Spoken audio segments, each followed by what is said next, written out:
नमस्कार दोस्तों, स्वागत है आपका लर्निफाई के यूट्यूब चैनल में। यह है अपनी इंडियन पॉलिटी की सीरीज, जिसमें आज हम देखने वाले हैं संविधान की प्रमुख विशेषताओं के बारे में।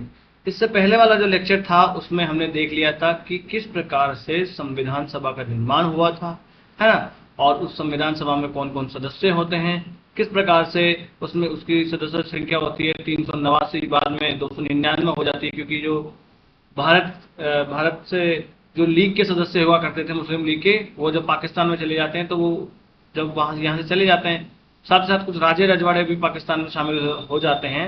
उसके बाद इसकी संख्या आकर 299 रह जाती है। इस प्रकार से जो है हमने भारतीय संविधान सभा के बारे में जानकारी हासिल कर ली थी। उसकी कुछ आप कहो कि समितियों के बारे में भी हमने जानकारी हासिल करी थी। उन समितियों के बारे में आपको याद रखना है, क्वेश्चन पूछा जा सकता है। जो मेन 8 थी ना समितियां, वो आप याद रख लेना। वो छोटी वाली भले आप छोड़ देना, खास तौर से प्रारूप समिति तो आपको याद रखना ही रखना है, ठीक है ना। तो आज का जो लेक्चर होने वाला है उसमें हम देखेंगे कि भारतीय संविधान की प्रमुख विशेषताएं कौन कौन सी है ना, है ना। तो इस विशेषताओं को देखेंगे। तो संविधान की विशेषताएं देखने से पहले संविधान होता क्या है, अगर हम पूछे आपको कि एक संविधान जो है वो है क्या, चीज क्या है ये संविधान, तो वास्तविकता में संविधान होता है कुछ कानूनों का एक संग्रह है ना। जैसे कुछ कानूनों को एक जगह कोडिफाई कर देते हैं ना, वैसा ही है कि कुछ कानूनों का संग्रह होता है, जिन कानूनों से किसी देश की सरकार चलती है ना, उसे कहते हैं संविधान।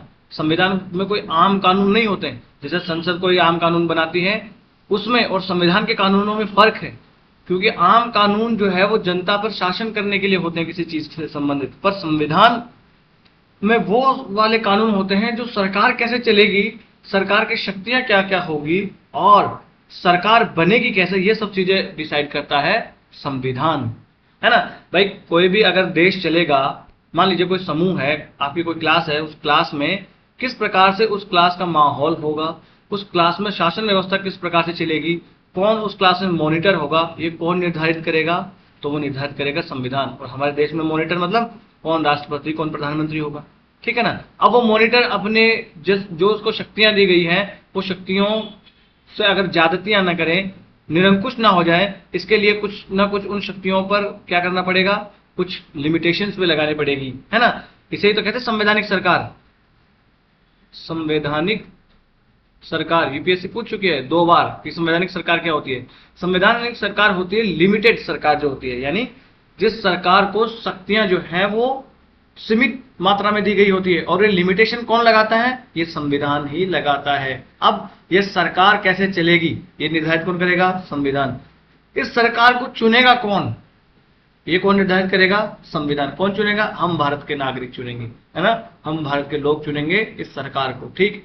चुनाव कौन करवाएगा, ये कौन निर्धारित करेगा, संविधान। हमारे संविधान में लिखा ना, एक चुनाव आयोग होगा निष्पक्ष, ठीक है भाई। अब जब सरकारें हैं तो सरकारों के कुछ घटक होते हैं भाई। एक हो गया राज्य सरकार, एक हो गया इसके ऊपर केंद्र सरकार। और इस केंद्र सरकार और इस राज्य सरकार के बीच में लड़ाई झगड़ा भी तो हो सकता है। घर में भी तो बापू के बीच में, भाइयों की, बेटों के बीच में लड़ाई हो जाती है, दादाजी के बीच में, पापा जी के बीच में लड़ाई हो जाती है। तो अब इन लड़ाइयों को सुलझाएगा कौन, तो बोलेगा संविधान सुलझाएगा, या संविधान निर्धारित करेगा कि ये सुलझाएगा। तो भारत में अगर ऐसा हो जाता तो कौन सुलझाएगा, तो अपना सुप्रीम कोर्ट सुलझाएगा। इस प्रकार से जो चीजें होती हैं, जो कानूनों का एक संग्रह होता है, कानूनों की एक बुक होती है जो किसी देश की शासन व्यवस्था चलाने से संबंधित होती है, वो होता है संविधान। तो ये हमने संविधान देख लिया। ये सब चीजें आपको इस किताब में, बुक में लिखी हुई नहीं मिलेगी, पर ये सब चीजें कहां लिखी हुई है, एनसीईआरटी में लिखी हुई है। और क्वेश्चन ऐसे है, कंसेप्चुअल क्वेश्चन एनसीईआरटी से भी बन जाते हैं। तो सिर्फ और सिर्फ एम लक्ष्मीकांत पढ़ना इनफ नहीं है। ऑलरेडी मैंने जब स्ट्रेटेजी वाला लेक्चर है अपना एक लिया मैंने छोटा सा, उसमें मैंने बता दिया है कि किस प्रकार से तैयारी करनी चाहिए। तो सिर्फ और सिर्फ आप कहो कि लक्ष्मीकांत पढ़ के मेरा पास हो जाएगा, तो नहीं। ऐसे क्वेश्चन कहां से बनेंगे, तो एनसीईआरटी पढ़ने से बनेंगे, ठीक है ना। अब आ जाते हैं हम इस संविधान की विशेषताओं के बारे में। कौन से संविधान, भारत के संविधान की विशेषताओं के बारे में। तो देखो, हमारा जो संविधान में जो संविधान है, बहुत सारे देशों से इसके उपबंध उधार लिए गए हैं, है ना। उधार का शब्द अगर आप नहीं इस्तेमाल करना चाहो तो भाई, बहुत सारे देशों से प्रेरित उपबंध है हमारे संविधान में, ठीक है ना। और ये सब चीजें जो है हमारे संविधान को एक अलग पहचान प्रदान करते हैं। ऐसा और दूसरे देशों में नहीं है। हम लोगों ने लगभग 60 देशों के संविधान को खंगाला, उसके बाद उसको छानने के बाद जो क्रीम आई है ना, वो हमने अपने संविधान में डाली है ना। परंतु इस संविधान में कुछ परिवर्तन भी किए गए हैं। देखो, इसीलिए तो हमारे संविधान को जीवंत संविधान कहा जाता है। क्या कहा जाता है? जीवंत संविधान। क्वेश्चन ऐसा भी बनाया जा सकता है मेंस में, प्रीलिम्स में, हमारा संविधान एक जीवंत संविधान है, सिद्ध कीजिए या टिप्पणी कीजिए, है ना। तो आप क्या करोगे? जीवंत संविधान का मतलब है, जीवंत क्या चीज होती है? जो समय के अनुसार ढलता रहे, वो जीवंत होता है ना। जो कभी झुके कभी उठे, ये सब जीवंत है। ये जीवंतता का उदाहरण है। तो हमारे संविधान में जीवंतता का उदाहरण ना, अब तक 106 संविधान संशोधन हो चुके हैं हमारे देश में। ये जीवंतता का ही उदाहरण है। अगर हमारा संविधान मृत प्राय होता तो क्या होता? एक बार जैसा बन गया वैसा का वैसा ही रहता। परंतु हमारा संविधान समय और परिस्थिति के अनुसार बदलता रहता है। यही इसकी जीवंतता का उदाहरण है ना। जैसे 7वां संविधान संशोधन 1956, 42वां 1976, 44वां संविधान संशोधन 1978, 73वें और 74वें 92, 97वां 2011 और 101वां है 2016 में। इस प्रकार से संविधान संशोधन अपने यहाँ किए जा चुके हैं, है ना।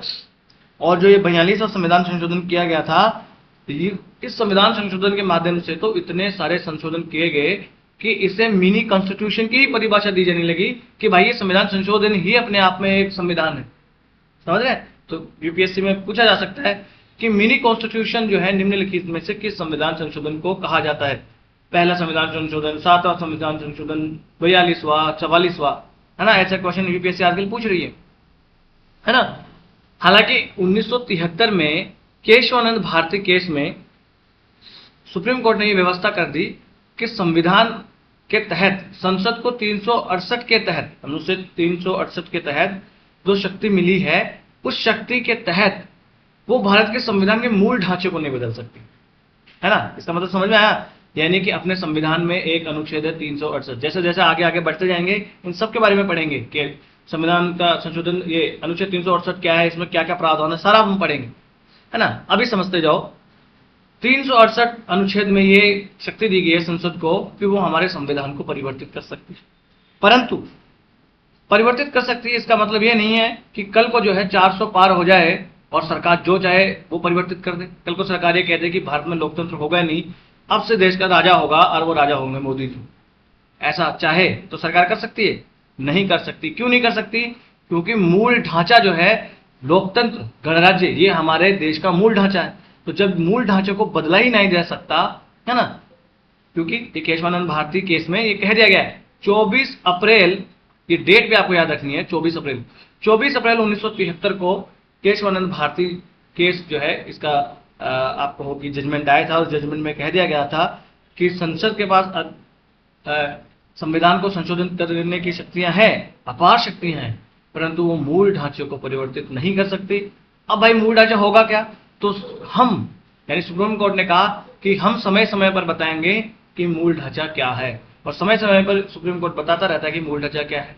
ऑलरेडी सुप्रीम कोर्ट ने बता रखा है भाई, भारत की जो संसदीय व्यवस्था है, भारत में संघीय व्यवस्था है, भारत में लोकतंत्र है, भारत में गणराज्य है, भारत जो है एक धर्मनिरपेक्ष देश है, वो क्या है? भारत का मूल ढांचा है। तो कल को जो है सरकार आ जाए मोदी जी की, 400 पार हो जाए और ये चाहे कि भारत को एक हिंदू देश घोषित कर दिया जाए, जैसे पाकिस्तान एक मुस्लिम देश है, तो क्या सरकार कर सकती है? तो बिल्कुल नहीं कर सकती है। देखो, किसी पार्टी वगैरह से मुझे कोई लेना देना नहीं है।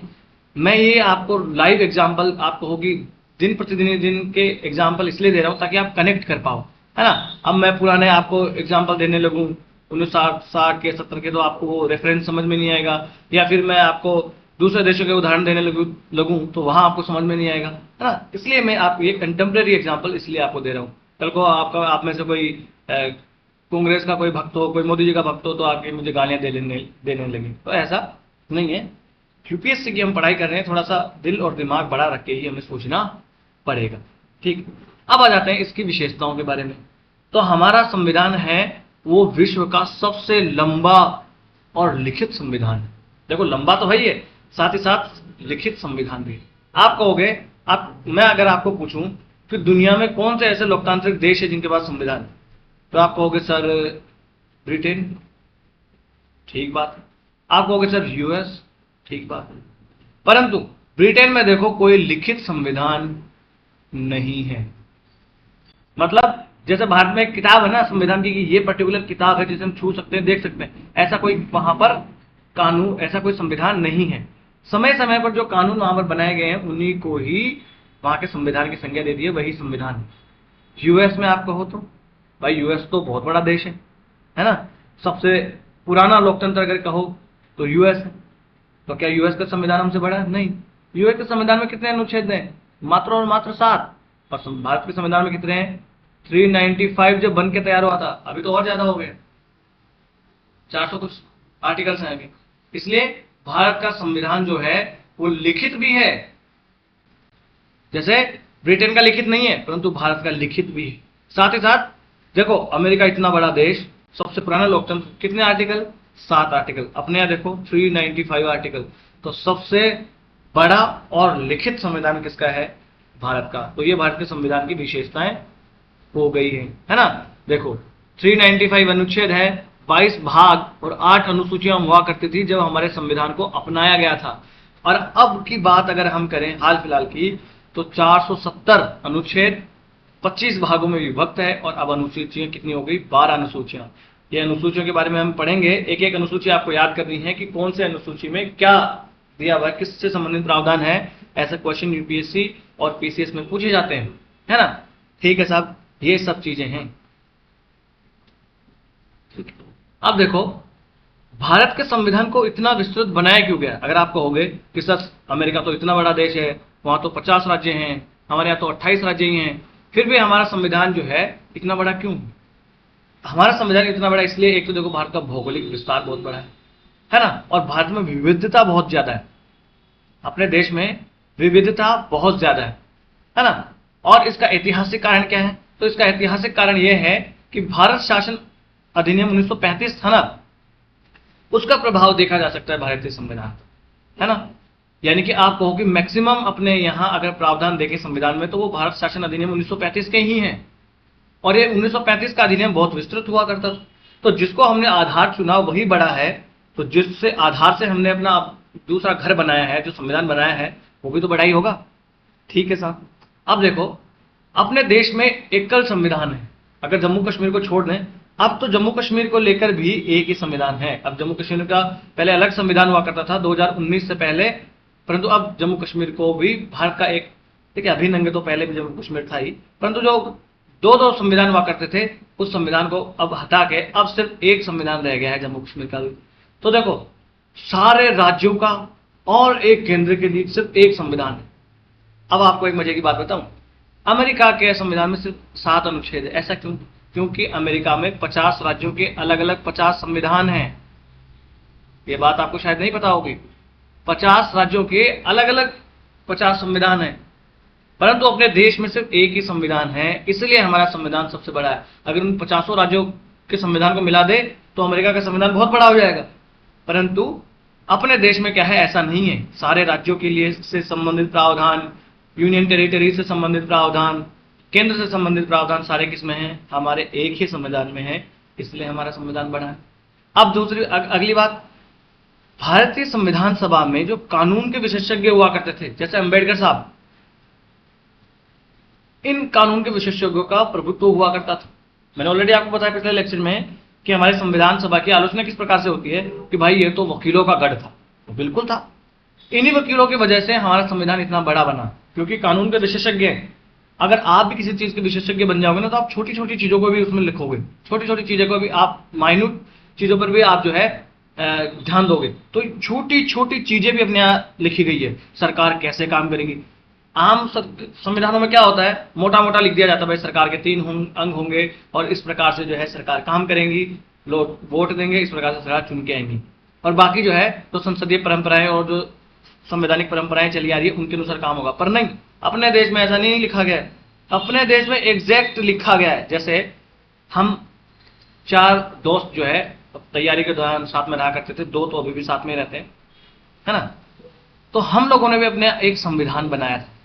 हम चारों दोस्तों का संविधान हुआ करता था, उसमें लिखा होता था कि भाई फला आदमी, जैसे अनिल है तो अनिल जो है, अनिल का काम ये है, अमित है तो अमित का काम ये है, विकास हो तो विकास का काम ये है, मैं हूं तो मेरा काम ये है। एग्जैक्ट लिखा जाता था उसमें, एक एक छोटी छोटी चीज कि रोटी बनेगी कितनी बजे बनेगी, चावल बनेंगे कि नहीं बनेंगे, बर्तन कितनी बजे धोए जाएंगे, बेडशीट कितने दिनों में चेंज होगी, एक एक छोटी छोटी चीज लिखी जाती थी, क्योंकि हम भी तो विशेषज्ञ हो गए थे पढ़ पढ़ के, है ना। तो ये सब चीजें हम लिखते थे ताकि कल को अगर कोई विवाद की स्थिति उत्पन्न हो तो हम क्या कहेंगे, भाई संविधान निकाल लो, तो फिर संविधान निकाला जाता था। ऐसे बहुत बार विवाद की स्थिति आ गई कि कहाँ लिखा बताइए कि मुझे बर्तन धोने चाहिए अभी, तो हम निकलवाते थे अपना संविधान कि देखो ये लाइन देखो, ये क्या लिखा है, बर्तन धोए जाएंगे कितने बजे, 3 बजे, तो भाई 3 बज गए बर्तन धो। चाय बनेगी कितनी बजे, शाम को 5 बजे, देखो 5 बज गए चाय बनाओ, तुम्हें पीनी हो कि ना पीनी हो। ऐसे ऐसे ही सेम टू सेम चीजें लिखी गई है किसमें, हमारे संविधान में। राज्य और केंद्र के बीच में कल को झगड़ा हो जाए तो केंद्र कह देगा, केंद्र के पास ज्यादा शक्ति है, तो केंद्र कह देगा भाई ये कहाँ लिखा है कि हमें आपको पैसे देने, तो केंद्र जो है, राज्य क्या करेंगे, जाएंगे सुप्रीम कोर्ट में, और सुप्रीम कोर्ट में जाके दिखाएंगे कि देखो आर्टिकल 280 इसमें क्या लिखा है कि संवैधानिक जिम्मेदारी है सरकार की कि जो टैक्स है वो टैक्स जो है वो राज्यों के बीच में बांटा जाएगा। तो फिर संविधान कहेगा, सुप्रीम कोर्ट कहेगा भाई देखो ये लिखा है, इस लाइन में लिखा है ये वाली बात, तो आपको माननी पड़ेगी। तो इस प्रकार से कानून विशेषज्ञों के होने की वजह से भी हमारा संविधान बहुत बड़ा बन जाता है। क्यों? क्योंकि हमारे संविधान में शासन के सिर्फ मौलिक सिद्धांत ही नहीं दिए गए, मोटा मोटी नहीं बता दिएगा भाई जो जीतेगा उसकी पार्टी सरकार में आ जाएगी, नहीं, एग्जैक्ट डिटेल में सारी चीजें लिखी गई अपने। प्रशासनिक प्रावधान जो है ना माफ कीजिएगा, जो प्रशासनिक प्रावधान है वो भी एग्जैक्ट लिख दिए गए हैं संविधान, है ना। जैसे और जो लोकतंत्र है उनमें क्या है कि आम जो विधान है और साथ ही साथ जो स्थापित राजनीतिक परिपाटी है उनके ऊपर छोड़ दिया जाता है मामलों को, है ना। भाई छोटे मोटे मामले हैं उनको जो राजनीतिक परिपाटियां और जो रिवाज होते हैं उनके ऊपर छोड़ दिया जाता है। जैसे संविधान में तो यही लिखा है ना कि सरकार जो है वो किस प्रकार से बनेगी, बहुमत दल प्राप्त का नेता जो है वो ये बन जाएगा। या संविधान में तो सिर्फ इतना लिखा है कि राष्ट्रपति प्रधानमंत्री को नियुक्त करेंगे, इतना लिखा है, सिर्फ इतना लिखा है। इसका मतलब राष्ट्रपति क्या किसी को भी प्रधानमंत्री नियुक्त कर देंगे? नहीं। इसका मतलब संसदीय परिपाटी क्या है, संसदीय परिपाटी क्या कहती है, संसदीय रिवाज क्या कहता है, संसदीय रिवाज रीति रिवाज ये कहता है कि जो जीतेगा और जिसको सबसे ज्यादा वोट मिलेंगे उसको राष्ट्रपति प्रधानमंत्री नियुक्त करेंगे, है ना। तो बाकी के संविधानों में ये सब चीजें परिपाटियों पर और ट्रेडिशंस पे छोड़ दी गई है, उनको भी हमारे संविधान में एक एक लिखा गया है कि कल को विवाद की स्थिति उत्पन्न ना हो। हमारे संविधान के जो ज्ञाता थे वो इतने होशियार थे, उनको पता था कि कल को ये लड़ेंगे भिड़ेंगे, हमें पता है। एक मिनट में पानी पी लो।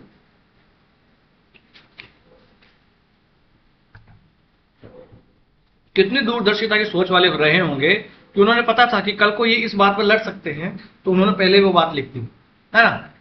तो ये कारण हो गया, ये विशेषता होगी। अगला, विभिन्न स्रोतों से विहित, मतलब क्या है, हमारा संविधान बहुत सारे देशों के संविधानों को छानने के बाद लिया गया है। लगभग 60 देशों के संविधानों को छाना गया, तब जाके हमारे संविधान को बनाया गया, उसमें उपबंध डाले गए हैं, है ना। और अधिकतर जो उपबंध हैं वो तो भारत शासन अधिनियम 1935 के अधिनियम से के उपबंधों से लिए गए, है ना। और संविधान सभा में बाबा साहब अम्बेडकर ने बड़े गर्व के साथ कहा था कि भारतीय संविधान का निर्माण विश्व के विभिन्न संविधानों को छानने के बाद किया गया है, कोई हल्का मलका काम नहीं है ना। कोई छोटा मोटा संविधान नहीं है अपना और हल्का संविधान नहीं है। लगभग 60 देशों के संविधानों को जब हमने छाना है, उनकी अच्छी अच्छी चीजों को हमने अपने संविधान में डाला है ना। और अधिकांश हिस्सा तो किससे लिया गया है, भारत शासन अधिनियम 1935 से। तो ऐसा फैक्ट जो है यूपीएससी पूछ सकती है कि भारतीय संविधान का अधिकांश हिस्सा या अधिकांश भाग भारत शासन अधिनियम 1935 से लिया गया है। 1 सही है, 2 सही है, 3 सही है, फिर ये खेला खेलती है यूपीएससी, आपको पता ही है ना। जैसे कि भारत के संविधान का जो दार्शनिक भाग है ना, अब आप कहोगे सब दार्शनिक भाग में कौन कौन आते हैं, तो मौलिक अधिकार, राज्य के नीति निर्देशक तत्व इसके अंतर्गत आते हैं, है ना। तो ये कहां से लिए गए, मौलिक अधिकार लिए गए हैं अमेरिका से, यानी यूएसए से। और राज्य के नीति निर्देशक तत्व है डीपीएसपी, कहां से लिए गए हैं, तो आयरलैंड से लिए गए। और आयरलैंड ने ये कहां से लिए थे, तो स्पेन से लिए थे, है ना, ठीक है। और हमारे संविधान में जो सरकार का राजनीतिक भाग है, यानी कैबिनेट की सरकार होगी, एक कार्यपालिका होगी, और कार्यपालिका और विधायिका के बीच में जो संबंध होंगे, ये कहां से लिया गया है, तो ये ब्रिटेन से लिया गया है। बाकी इस लेक्चर के अंत में हम हर देश से कौन से उपबंध लिए गए हैं वो डिटेल से भी देख लेंगे, है ना। इसलिए हमारे संविधान के अलग अलग भाग जो है अलग अलग देशों से लिए गए। ये वाली बात तो आपको समझ में आ गई, पर ये दार्शनिक भाग वाली बात समझ में आई? तो यूपीएससी मेंस में ऐसा क्वेश्चन पूछ चुकी है कि संविधान का दर्शन जो है उसके बारे में लिखिए। तो आपको जब यही पता ही नहीं हो कि संविधान के दर्शन में क्या क्या आएगा तो आप लिखेंगे क्या? या कोई कहे आपको कि ये संविधान के दर्शन के खिलाफ जाता है, तो जब आपको संविधान का दर्शन ही नहीं पता तो आपको कैसे पता लगेगा कि खिलाफ गया? तो संविधान का दार्शनिक भाग या संविधान के दर्शन में क्या क्या आता है, तो इसमें अपनी प्रस्तावना आती है। प्रस्तावना किस आधार पर ली गई थी? तो उद्देश्य प्रस्ताव। भाई 13 दिसंबर को नेहरू जी ने जो रखा था उद्देश्य प्रस्ताव, उसके आधार पर तो प्रस्तावना बनी अपनी। तो प्रस्तावना प्लस मूल अधिकार प्लस डीपीएसपी, ये तीनों मिलाकर क्या होता है? भारतीय संविधान का दार्शनिक भाग बनता है। यानी अगर इन तीनों को आदमी पढ़ ले तो हमारे संविधान का दर्शन क्या होगा वो पता लग जाएगा। सारा संविधान पढ़ने की जरूरत ही नहीं है, हमें पता लग जाएगा कि हाँ हमारे संविधान का दर्शन क्या है। ठीक है, इसी प्रकार से बहुत सारे प्रावधान जो है हमारे देश में, हमारे संविधान में कनाडा से लिए गए हैं, ऑस्ट्रेलिया से लिए गए हैं, जर्मनी से लिए गए हैं, यूएसएसआर से लिए गए हैं। तो आज रूस जो है वो पहले यूएसएसआर हुआ करता था 1991 तक, है ना। तो ये यूएसएसआर, फ्रांस से लिए गए हैं, आगे देखेंगे एक एक चीज को, दक्षिण अफ्रीका से लिए गए हैं, जापान जैसे देशों से लिए गए। तो लगभग 60 देशों के संविधानों को छानने के बाद हमारा संविधान बना था, है ना। ये हमने देख लिया। ठीक है साहब, अगला इसकी विशेषता देख लेते हैं। नम्यता और अनम्यता का समन्वय है हमारा संविधान। ये नम्यता और अनम्यता क्या चीज हुई? नम्य मतलब क्या होता है? सॉफ्ट। अनम्य मतलब क्या होता है? हार्ड, रिजिड, कठोर। क्या होता है? कठोर। तो हमारा संविधान जो है वो सॉफ्ट भी है, नरम भी है, कठोर और साथ ही साथ कठोर भी है। नरम कैसे? कि कुछ उपबंध तो हमारे संविधान के ऐसे हैं जिनको सामान्य बहुमत से ही आप कहो कि बदला जा सकता है। जैसे हम देखें आर्टिकल 3 अगर हम देखें, जिसमें राज्यों की सीमाएं परिवर्तन करने से और राज्यों के नाम परिवर्तन करने से संबंधित उपबंध है, उसको संसद सामान्य बहुमत से पास करके ही बदल सकती है। तो ये क्या हुआ? नम्यता का उदाहरण। और अनम्यता का उदाहरण क्या हुआ? कुछ संविधान के उपबंध ऐसे हैं जिनको क्या करना पड़ेगा? 2/3 बहुमत चाहिए। क्या चाहिए? 2/3 बहुमत उपस्थित और मतदान देने वालों का, साथ ही साथ सब जो अपना सदन है उसका बहुसंख्यक होना चाहिए, यानी 51% से ज्यादा होना चाहिए, है ना। तो 2/3 बहुमत चाहिए कुछ उपबंधों, और कुछ उपबंध तो इससे भी बड़े हैं भाई। 2/3 बहुमत प्लस 51% यानी संपूर्ण सदस्यों का बहुमत, साथ ही साथ आधे से अधिक राज्यों को साधारण बहुमत से पास करना पड़ेगा, तब जाके जो है हमारे संविधान में बदलाव किया जा सकता है। तो ये रिजिड हुआ कि नहीं हुआ? हुआ। जैसे 101वां संविधान संशोधन किससे संबंधित है? पिछले 2-4 लेक्चर में ये मैंने बताए थे सारे, 99 से लेकर 106वें संविधान संशोधन तक। ये है जीएसटी से संबंधित। अब जीएसटी से संबंधित क्या है? ये भारत की संघीय जो ढांचा है भारत का, उसमें परिवर्तन करता है। और जब जब भारतीय संघीय ढांचे में परिवर्तन होगा तो आपको बेटा 2/3 बहुमत तो चाहिए ही चाहिए, साथ ही साथ सभा में उपस्थित 51% लोग। देखो मान लीजिए हमारी सभा में है 545 सदस्य, अब कल को इसमें से सिर्फ 100 सदस्य उपस्थित हों और आप इसके 2/3 उपस्थित करवा के यानी 66 सदस्य उपस्थित करवा के क्या संविधान संशोधन करवा सकते हो? नहीं, बिल्कुल नहीं। ये 2/3 तो है ही हैं, साथ साथ इसमें एक और शर्त जुड़ी है कि वो 51% होने चाहिए, यानी कि इसके आधे कम से कम वो लोग होने ही चाहिए। तो 545 के आधे कितने हो गए? 250 तो वो हो गए, और 23 ये हो गए। कितने हो गए? 3, 7 और 2, यानी 273 से ज्यादा लोग तो चाहिए ही चाहिए। साथ ही साथ वो 273 जो है वो कम से कम सभा में उपस्थित है, उनका 2/3 ही होना चाहिए। मान लीजिए सभा में उपस्थित 545 में से 545 उपस्थित नहीं है, मिनिमम कितने होने चाहिए? सभा के आधे से ज्यादा, तो 273 कम से कम होने चाहिए। और मान लीजिए सभा में उपस्थित है 400 लोग, अब इस 400 का 2/3 बहुमत हमें चाहिए, तब जाकर जो है हम संविधान संशोधन करवा सकते हैं। साथ ही साथ जितने भी राज्य हैं, 28 राज्य हैं, इनका बहुमत कितना होगा, तो 15 राज्य। तो 15 राज्यों की असेंबली साधारण बहुमत से जब पास करेंगी तब जाके ये जीएसटी जो है लागू हुआ होगा। तो ये क्या हुआ, अनम्यता, कठोर संविधान, इनका समन्वय है। यानी कुछ उपबंध हम साधारण बहुमत से पास करवा सकते हैं, कुछ को हम 2/3 बहुमत से, कुछ को 2/3 बहुमत संसद का, साथ ही साथ जो राज्य की विधानसभाएं हैं उनका साधारण बहुमत चाहिए। तो हुआ ना नम्यता और अनम्यता का मिश्रण। जबकि अमेरिका में क्या है, अमेरिका में क्या है, अमेरिका में ऐसा नहीं है। अमेरिका में क्या है, फिर आप बताओ, पूछोगे तो अमेरिका में भैया संविधान संशोधन आपको करना हो तो 3/4 सदस्यों जो है उनकी अनुमति होना जरूरी है, तब जाके होंगे। और अगर दूसरी जगह देंगे, ये तो हो गया कठोर, कि एकदम ही कठोर कि आप कहोगे लागू ही ना कर पाए, कोई देश संविधान में बदलाव ही नहीं कर पाए। इसीलिए तो आज तक अमेरिका के संविधान में बहुत कम संशोधन हुए हैं, गिनती के संशोधन हुए हैं 5-10, और हमारे में कितने हो गए, 106। वो इसीलिए हो। दूसरी बात, ब्रिटेन में आ जाओ, तो ब्रिटेन में तो संविधान में संशोधन करना इतना आसान है जैसे कोई एक नॉर्मल कानून बनाना। यानी साधारण बहुमत से ब्रिटेन की संसद संविधान का किसी भी उपबंध को बदल सकती है ना। यानी कि वहां की संसद को बहुत पावर है, और वहां का संविधान कितना है, बहुत ही नम्य, यानी बहुत सॉफ्ट है, उसको कभी भी बदला जा सकता है ना। तो इस प्रकार से अपना देश देखो, ना तो ब्रिटेन की तरह एकदम नम्य है और ना अमेरिका की तरह एकदम रिजिड है, बल्कि दोनों का मिश्रण है। समझ में आई आपको बात? ठीक है, ये देखिए यही चीजें सब यहाँ पर लिखी हुई है। ये अनुच्छेद 368 में जो कौन कौन से प्रावधान है सबके बारे में हम आगे जानकारी हासिल करेंगे। ये सब चीजें मैंने बता दी आपको जो यहाँ पे लिखी। ठीक, आगे आ जाते हैं। अगली विशेषता क्या है? अगली विशेषता है एकात्मकता की ओर झुकाव के साथ संघीय व्यवस्था। तो एकात्मकता की ओर झुकाव छोड़ो, पहले संघीय व्यवस्था को पकड़ो। संघीय व्यवस्था क्या होती है? देखो, संघीय व्यवस्था वो चीज होती है जिसमें शक्तियों का बंटवारा 2 स्तरों पे होता है। कौन से 2 स्तर? तो एक है भैया केंद्र और एक है भैया राज्य।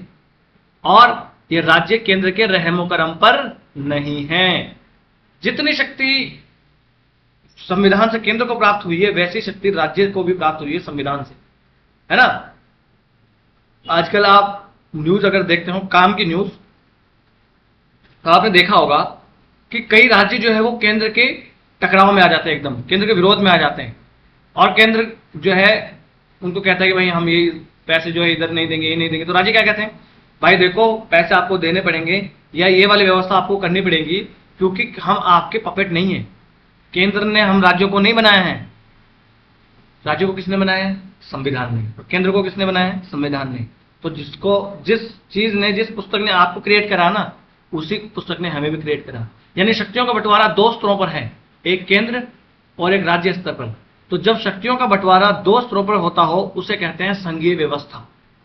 जैसे अमेरिका में, जैसे कनाडा में, यहां पर। अब आपको ब्रिटेन में, तो ब्रिटेन में संघीय व्यवस्था नहीं है। ब्रिटेन एकात्मक व्यवस्था वाला देश। अमेरिका में क्या है? एक वहां की फेडरल गवर्नमेंट है और 50 राज्य हैं, है ना। परंतु एक चीज आपको यहां जाननी होगी कि भारत जो है वो पूर्ण रूप से संघ नहीं है। यानी हमारे संविधान में कभी भी कहीं भी फेडरेशन शब्द का उल्लेख नहीं है। कल को यूपीएससी पूछती है, हमारे संविधान में इसकी जगह यूनियन शब्द का उल्लेख है। जैसे अमेरिकी संविधान में फेडरेशन शब्द का उल्लेख है, फेडरेशन मतलब संघ। पर अपने संविधान में फेडरेशन शब्द का कहीं उल्लेख नहीं है। कहां किस चीज का उल्लेख है? यूनियन का उल्लेख, है ना। तो हमारा संविधान पूर्ण रूप से संघ ना होकर अर्ध संघ आप इसे कह सकते हो, है ना। या आप ऐसा संघ कह सकते हो कि एकात्मकता की ओर झुकाव के साथ संघीय व्यवस्था वाला देश अपने साथ है। एकात्मकता की ओर झुकाव पर आ जाते हैं। एकात्मक व्यवस्था वाला देश क्या होगा कि सारी शक्तियां होंगी किसके पास? केंद्र के पास। जैसे चीन, जैसे ब्रिटेन। अलबत्ता चीन में तो डेमोक्रेसी है ही नहीं है, तो क्या संविधान, क्या ब्रिटेन पकड़ो। तो सारी शक्तियां क्या है? केंद्र के पास में। अब केंद्र चाहे तो राज्यों को वहां पर शक्तियां दे सकता है और वो नहीं चाहे तो नहीं भी दे सकता है ना। यानी अब राज्य अपनी शक्तियों के लिए किससे भीख मांगेंगे? केंद्र से भीख मांगेंगे, ना कि संविधान से, है ना। वो होता है एकात्मकता वाला। तो हमारे संविधान में कुछ प्रावधान ऐसे हैं जहां आपको लगेगा कि केंद्र सरकार ज्यादा शक्तिशाली है, और कहीं कहीं आपको ऐसा लगेगा कि नहीं, केंद्र सरकार शक्तिशाली नहीं है, बल्कि राज्यों को भी बराबरी का अधिकार है ना। इसलिए हमारे संविधान को एकात्मकता की ओर झुकाव वाला संघीय व्यवस्था कहा जाता है, क्योंकि हमारे यहाँ जो केंद्र की सरकार है उसको ज्यादा शक्तियां दी गई है, परंतु फिर भी हमारा संविधान एक संघीय व्यवस्था वाला देश है, फिर भी हमारे यहाँ राज्य सरकारें हैं, उनको संविधान द्वारा शक्तियां प्राप्त। समझ आए आपको बात? यही है। जैसे हम अगर देखें, संघीय व्यवस्था के कुछ लक्षण होते हैं, जैसे दो सरकारें होती है, एक केंद्र एक राज्य। शक्तियों का विभाजन होता है, केंद्र सरकार की कुछ शक्तियां, राज्य सरकार की कुछ शक्तियां। जैसे अपने यहाँ क्या है, केंद्र सूची, राज्य सूची और समवर्ती सूची। ये सूचियां है ना, यानी केंद्र सूची पर सारे विषयों पर कानून बनाने का अधिकार केंद्र का, संघ सूची पर कानून बनाने का अधिकार राज्यों का, समवर्ती सूची पर दोनों, है ना। तो शक्तियों का विभाजन होता है। लिखित संविधान होता है, क्योंकि बिना लिखित संविधान के संघीय व्यवस्था हो ही नहीं सकती। वही बात याद करो हमारे चारों दोस्तों वाली। कल को अनिल लड़ पड़ेगी, भाई मेरा काम ये नहीं है कि मैं चाय बनाऊं, या कल को मैं लड़ पड़ूं कि मेरा काम नहीं है कि मैं सब्जी बनाऊं, या कल को विकास लड़ पड़े कि मेरा काम नहीं है कि मैं पानी भरूं, या कल को अमित लड़ पड़े कि मेरा काम नहीं है कि मैं झाड़ू पोछा करूं। और हम कहते हैं कहां लिखा है, हम कहते हैं कहां लिखा है। जब लिखा हुआ ही नहीं है तो दिखाएंगे कहां से? तो जब तक लिखा हुआ नहीं होगा तब तक कोई भी संविधान जो है वो संघीय व्यवस्था लागू ही नहीं कर पाएगी, है ना। तो जो लिखित संविधान है वो शर्त है इस बात की कि संघीय व्यवस्था लागू होगी, है ना। तो देखो ये लिखित संविधान है, ये तो संघीय व्यवस्था के लक्षण है। संविधान की सर्वोच्चता है। कल को कोई बात हो जाए तो हम क्या पकड़ के लाएंगे, देखो ये संविधान में लिखा है, ये वाली बात लिखी है, देखो ये केंद्र सूची लिखी है संविधान में, 7वीं अनुसूची में ये सब चीजें बताई गई है ना। तो संविधान की सर्वोच्चता है, संविधान की कठोरता भी है, यानी संविधान को हर कोई ऐसे परिवर्तित नहीं कर सकता। ये संघीय व्यवस्था का ही उदाहरण है। केंद्र व्यवस्था में तो केंद्र जब चाहे संविधान को बदल देगी, जैसे कि ब्रिटेन की सरकार जब चाहे वहां के संविधान को बदल सकती है। अगली बात, स्वतंत्र न्यायपालिका किसका उदाहरण है? संघीय व्यवस्था का उदाहरण। स्वतंत्र न्यायपालिका क्यों चाहिए?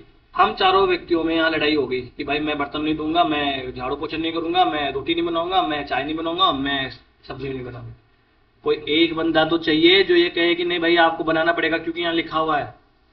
वो मॉनिटर चाहिए ना, तो वो मॉनिटर कौन है यहाँ? स्वतंत्र न्यायपालिका। कल को केंद्र और राज्य लड़ पड़े, कल को केंद्र और राज्य लड़ पड़े, भाई संविधान में लिखा हुआ है कि राज्यों की ये जिम्मेदारी है कि वो राज्यों में शांति व्यवस्था बनाए रखेंगे, और संविधान में ये भी लिखा है 365 में अनुच्छेद में कि केंद्र की जिम्मेदारी है कि राज्यों में अगर उथल पुथल की स्थिति होती है या हिंसा की कोई स्थिति होती है तो राज्यों में ये व्यवस्था मेंटेन करने के लिए केंद्र जो है वो राज्यों की सहायता करेगा। अब केंद्र जो है इस बात के लिए मना नहीं कर सकता। कल को राज्य है कि भाई हमें पैरामिलिट्री फोर्सेस चाहिए क्योंकि हमारे यहाँ अव्यवस्था फैल रही है, तो केंद्र को ना चाहते हुए भी देनी पड़ेगी।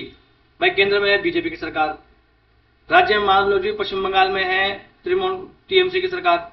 अब दीदी ये कहें मोदी जी को, मोदी जी हमारे यहाँ स्थिति खराब है, हमें पैरामिलिट्री फोर्स चाहिए, तो मोदी जी ये नहीं कह सकते दीदी हम नहीं देंगे क्योंकि आपकी सरकार, आप तो हमारी सरकार से अलग हो और आप तो हमारे गठबंधन में भी नहीं हो, आप तो हमारे खिलाफ बोलते हो। क्यों? अगर ये बोलते हैं मोदी जी ऐसा, तो दीदी कहाँ जाएंगी? सुप्रीम कोर्ट में। तो चंद्रचूड़ साहब क्या कहेंगे? मोदी जी गलत कर रहे हो आप, या तो आप उन्हें जाकर ये शक्तियां दो, नहीं हम आप पे ये दंड लगाएंगे। तो कि ना मानते हुए भी मोदी जी को, दीदी को ये सहायता करनी पड़ेगी। तो ये स्वतंत्र न्यायपालिका है ना। द्विसदनीयता, यानी 2 सदन होंगे, एक होगा लोकसभा, एक राज्यसभा। अब आप कहोगे सर अमेरिका में थोड़ी लोकसभा राज्यसभा है, पर अपने देश के उसमें बता रहा हूं। अमेरिका में क्या है? हाउस ऑफ रिप्रेजेंटेटिव्स और एक क्या है? सीनेट, है ना। सीनेट में कौन बैठते हैं? राज्यों के प्रतिनिधि। जैसे अपने यहाँ राज्यसभा में कौन बैठते हैं? राज्यों के प्रतिनिधि। अगर कभी आप संसद टीवी देखते हो, पहले जो राज्यसभा टीवी हुआ करता था, तो संसद टीवी में जब राज्यसभा की आप डिबेट देखोगे तो एक वो तार्किक बहुत आपको लगेगी। दूसरी बात, राज्यसभा में जब भी डिबेट होगी तो वहां के एमपी राज्यों की बात करेंगे। जैसे वहां पर अगर संजय सिंह खड़े होकर बात करेंगे तो वो दिल्ली की और केजरीवाल सरकार की बात करेंगे, और राघव चड्ढा अगर खड़े होंगे तो वो पंजाब की और वहां की बात करेंगे, पंजाब के हितों की बात करेंगे। ऐसा क्यों? क्योंकि वो किसके प्रतिनिधि हैं? राज्यों के प्रतिनिधि हैं। समझ में? अगर आपको ये कंफ्यूजन हो कि है संसद में, तो पूरी बात राज्यों की क्यों कर रहे हैं? वो इसलिए कर रहे हैं क्योंकि वो राज्यसभा में राज्यों के प्रतिनिधि हैं। लोकसभा में क्या होता है कि लोग सीधे चुन के आते हैं, इसलिए वो राज्यों के प्रतिनिधि नहीं है, वो जनता के प्रतिनिधि है। समझ में आई आपको बात? इसीलिए दो सदन होते हैं। एक सदन कि भाई हम राज्य भी जो है आप संसद में बैठेंगे, हमारे राज्यों के हित भी हमारे प्रतिनिधि वहां पर ध्यान रखेंगे, और एक तो भाई जनता चुन के भेजती है सीधे, जिससे सरकार बनती है ना। तो ये द्विसदनीयता ये किसके उदाहरण है? ये उदाहरण है संघीय व्यवस्था के। अब हमारे संविधान में कुछ एकात्मक जो है एकात्मकता वाले भी कुछ लक्षण है, कुछ विशेषता है। कैसे एकात्मक संविधान होगा? उसमें क्या होगा? केंद्र सरकार बहुत सशक्त होगी, मजबूत होगी, उसके बाद ज्यादा शक्तियां होंगी। तो है ना अपने पास ज्यादा शक्तियां। डिफेंस की शक्ति किसके पास है? भाई केंद्र के पास। संचार की शक्ति किसके पास है? केंद्र के पास। विदेश मंत्रालय की शक्ति किसके पास है? विदेशी संबंध बनाने की, केंद्र के पास में। ठीक है साहब। वित्त व्यवस्था की शक्ति किसके पास है? केंद्र के पास। आरबीआई को कौन नियुक्त गवर्नर को नियुक्त कौन करता है? गवर्नमेंट ऑफ इंडिया करता है ना, जीओआई करती है, ये राज्य करते हैं। सबसे ज्यादा टैक्स किसको मिलता है? गवर्नमेंट ऑफ इंडिया को मिलते हैं, नहीं ना कि राज्यों को। तो सशक्त कौन हुआ? केंद्र। अगली विशेषता एकल संविधान। देखो अपने जैसे अमेरिका है, संघीय देश में क्या होता है कि संघीय देश राज्यों के अलग अलग संविधान होते हैं।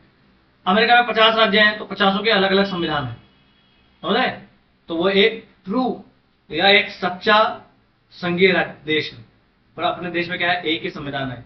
राज्यों से संबंधित उपबंध उसमें है, केंद्र से संबंधित उपबंध भी उसी में। इसलिए हमारा संविधान क्या है? एक एकल संविधान है। और एकल संविधान होना, एक संविधान होना मतलब यह है एक एकात्मकता वाली सरकार की विशेषता है ना। एकल नागरिकता हमारे देश में क्या है? एकल नागरिकता है ना। मैं राजस्थान से हूं, अनिल यूपी से हैं, धर्मेंद्र एमपी से हैं। तो क्या इन हम लोगों को अलग अलग नागरिकता मिली हुई है? नहीं। इर्रेस्पेक्टिव कि हम कहां कौन से राज्य से बिलोंग करते हैं, हमको सिर्फ एक नागरिकता मिली हुई है, भारत की। पर अमेरिका में ऐसा नहीं है। अमेरिका में अलग अलग राज्यों में अलग अलग नागरिकता मिली हुई है, यानी 50 राज्यों में 50 अलग अलग प्रकार की नागरिकता है। आप समझ रहे बात? ऐसा ही है। तो वहां पर अलग अलग राज्यों की अलग अलग नागरिकता है। तो यह है संघीय विशेषता। पर जब एक ही नागरिकता हो तो वो क्या है? एकात्मकता वाली विशेषता। अगली विशेषता संविधान का लचीलापन। संविधान का लचीलापन जो है वो है एक एकात्मकता वाली विशेषता, जैसे ब्रिटेन का, जिसको जब चाहे तब परिवर्तित कर दो। परंतु संविधान का कठोरपन जो है वह विशेषता किसकी है? संघात्मक विशेषता वाला देश की। इसमें दो स्तरों पर सरकार होगी, तो कठोर सरकार संविधान चाहिए ना कि राज्य परिवर्तित ना कर सके या सिर्फ अकेला केंद्र परिवर्तित ना कर सके। एकीकृत न्यायपालिका, अपने यहाँ क्या है? एकीकृत न्यायपालिका। जबकि एकीकृत न्यायपालिका होती कैसे देशों में है? एकीकृत न्यायपालिका होती है एकात्मकता वाले विशेषता वाले देशों में। जैसे हम देखें, संघीय व्यवस्था वाला देश का सबसे अच्छा उदाहरण है यूएसए। अब यूएसए में क्या है? एक है federal court, federal supreme court. ये सुप्रीम कोर्ट जो है सिर्फ और सिर्फ फेडरल गवर्नमेंट से संबंधित जो है, वहां की संघीय सरकार है, उससे संबंधित मामलों को देखेगा। यानी कि जो बाइडेन से संबंधित जो मामले होंगे उनको सिर्फ ये देखेगा फेडरल कोर्ट, उनकी सरकार से संबंधित। वहां के राज्यों में 50 अलग अलग राज्य हैं, उन 50 राज्यों में अलग अलग सुप्रीम कोर्ट है, समझ रहे ना आप? तो राज्यों का मामला लेके कोई सुप्रीम कोर्ट में वहां पर नहीं जा सकता, फेडरल सुप्रीम कोर्ट में नहीं जा सकता। परंतु अपने क्या है? राज्य और केंद्र में लड़ाई होगी तो भी यहां आएंगे सुप्रीम कोर्ट में।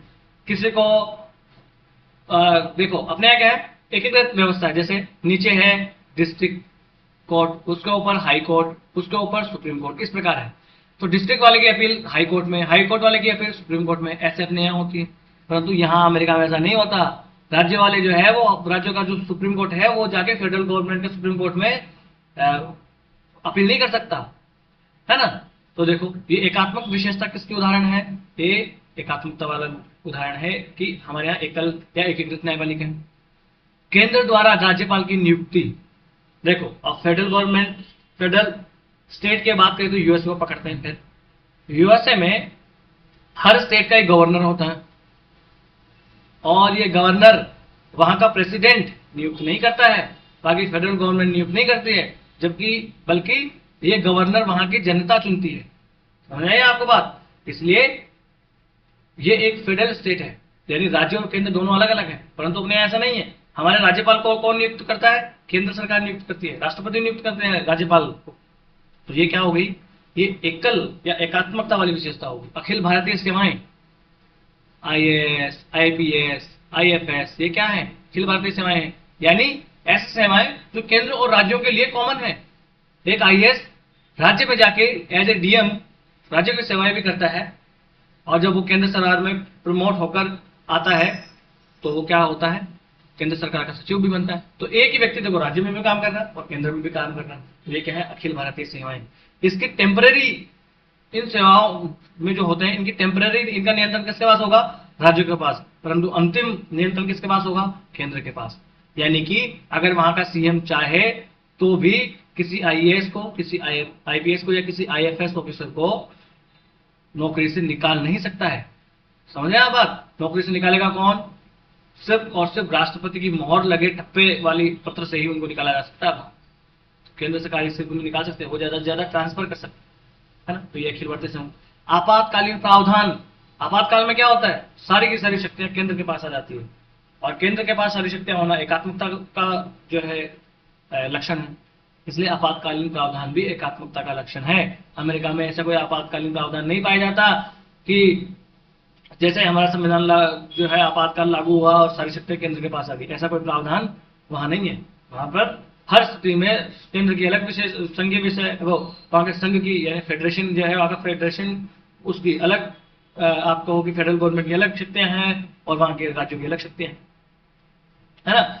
वैसे हमारे संविधान में कहीं भी संघीय शब्द का उल्लेख नहीं हुआ है। संघीय का मतलब हुआ यहाँ पर इंग्लिश में समझना पड़ेगा, फेडरेशन शब्द का उल्लेख कहीं पे भी नहीं है। इसके बजाय हमारे राज्यों, हमारे संविधान में राज्यों के संघ यानी union of state, union of states की बात हुई है। हमारा संविधान क्या है? हमारा देश यूनियन ऑफ स्टेट्स है, ना कि फेडरेशन। ठीक है। अब ये यूनियन ऑफ स्टेट होना और फेडरेशन ऑफ स्टेट होने के बीच में क्या फर्क है? अगर देखिए फेडरेशन है, इसका मतलब है कि राज्यों के बीच कोई समझौता हुआ है। जैसे अमेरिका में पहले 13 राज्य थे ना, तो 13 राज्यों में समझौता हुआ था और इन 13 राज्यों ने मिलकर बाद में एक संघीय सरकार बनाई थी, और ये होता है फेडरेशन में। समझे आप बात?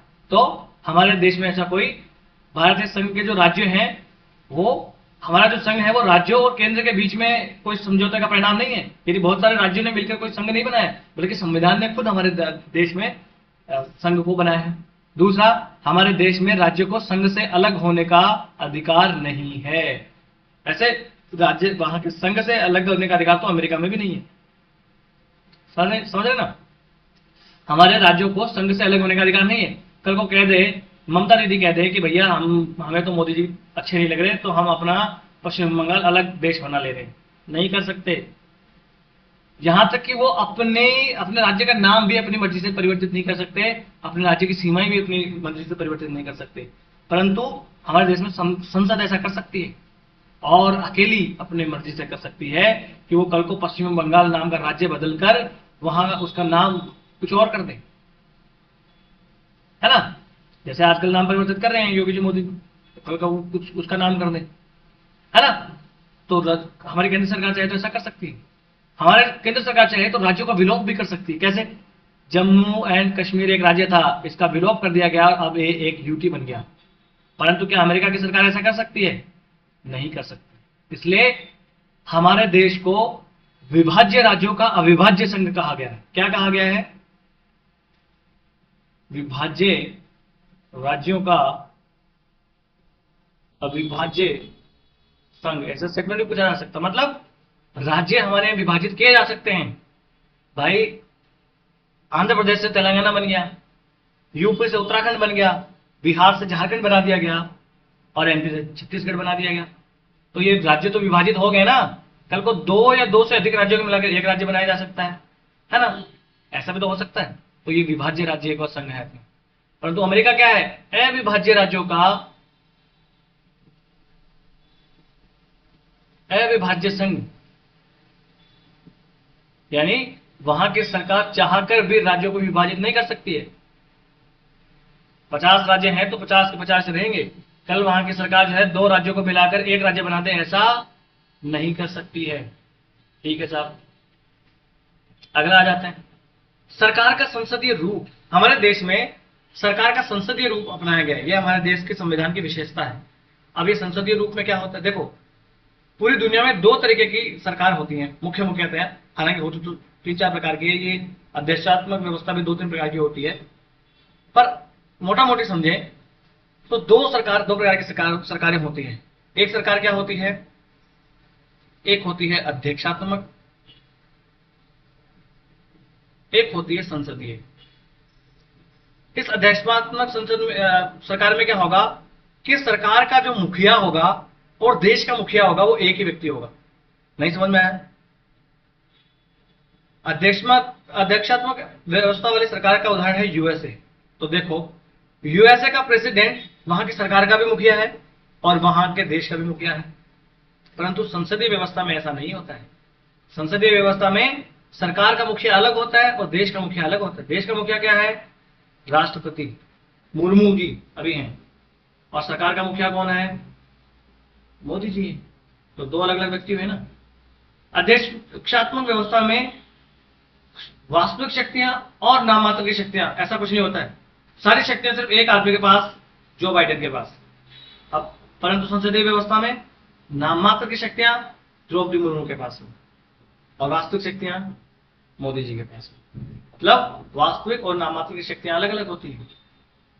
अध्यक्षात्मक सरकार वाली व्यवस्था में क्या होता है कि वहां की संसद और वहां की कार्यपालिका यानी विधायिका और कार्यपालिका बीच में कोई आप कहोगे संबंध नहीं होता। विधायिका अपनी स्वतंत्र है, कार्यपालिका अपनी स्वतंत्र है। परंतु संसदीय व्यवस्था में ऐसा नहीं होता। कार्यपालिका और विधायिका एक दूसरे से जुड़े हुए होते हैं। कैसे? अमेरिका में जो बाइडेन है वो वहां की संसद का हिस्सा नहीं है, परंतु भारत में मोदी जी हैं, वो भारत की संसद का हिस्सा है। यानी कि भारत में कार्यपालिका संसद का हिस्सा होती हैं, विधायिका का हिस्सा होती हैं। यानी संसद में अभी चुनाव किसके है, लोकसभा के, तो लोकसभा में जिसको सबसे ज्यादा बहुमत मिलेगा, सबसे ज्यादा वोट मिलेंगे, वो जो है कौन बनेगा, प्रधानमंत्री बनेगा। यानी जो संसद में जिसको सबसे ज्यादा बहुमत प्राप्त होगा उस आदमी की सरकार बनेगी केंद्र में, है ना। तो संसद में, ये संसदीय व्यवस्था में विधायिका और कार्यपालिका दोनों एक दूसरे से जुड़े हुए रहते हैं। इस प्रकार से इसमें ऐसा होता है। अब संसदीय व्यवस्था की एक और विशेषता है कि यहाँ पर उत्तरदायी सरकार होती है। उत्तरदायी सरकार का मतलब यहाँ की सरकार किसके प्रति उत्तरदायी है, संसद की सरकार, संसद के प्रति उत्तरदायी है। बोले तो हमारी संसद प्रधानमंत्री को और मंत्रियों को बुला सकती है संसद में और उनसे सवाल जवाब कर सकती है। भाई प्रश्नकाल आपने देखा होगा संसद टीवी पर, अगर आपको नहीं देखा आपने तो देखा कीजिए। ऐसा खाली टाइम में सिर्फ किताबें पढ़ने से आईएएस नहीं बन जाता कोई आदमी, आसपास की चीजें आपको ऑब्जर्व करनी पड़ेगी, सब जब जाके होगा। तो कभी आपने ऐसा देखा है कि ब्रिटेन की संसद ने जो बाइडेन को बुलाया और जो बाइडेन से सवाल पूछ रही है? नहीं, पर मोदी जी को बुलाया जाता है और मोदी जी से सवाल पूछा जाता है। जैसे मणिपुर वाले मामले में मोदी जी खुद नहीं आए संसद में सवालों का जवाब देने, तो फिर संसद के पास एक शक्ति है कि वो अविश्वास प्रस्ताव जारी कर सकती है। तो जब अविश्वास प्रस्ताव संसद में रखा जाएगा तो सरकार के मुखिया को आना पड़ेगा और जवाब देना पड़ेगा।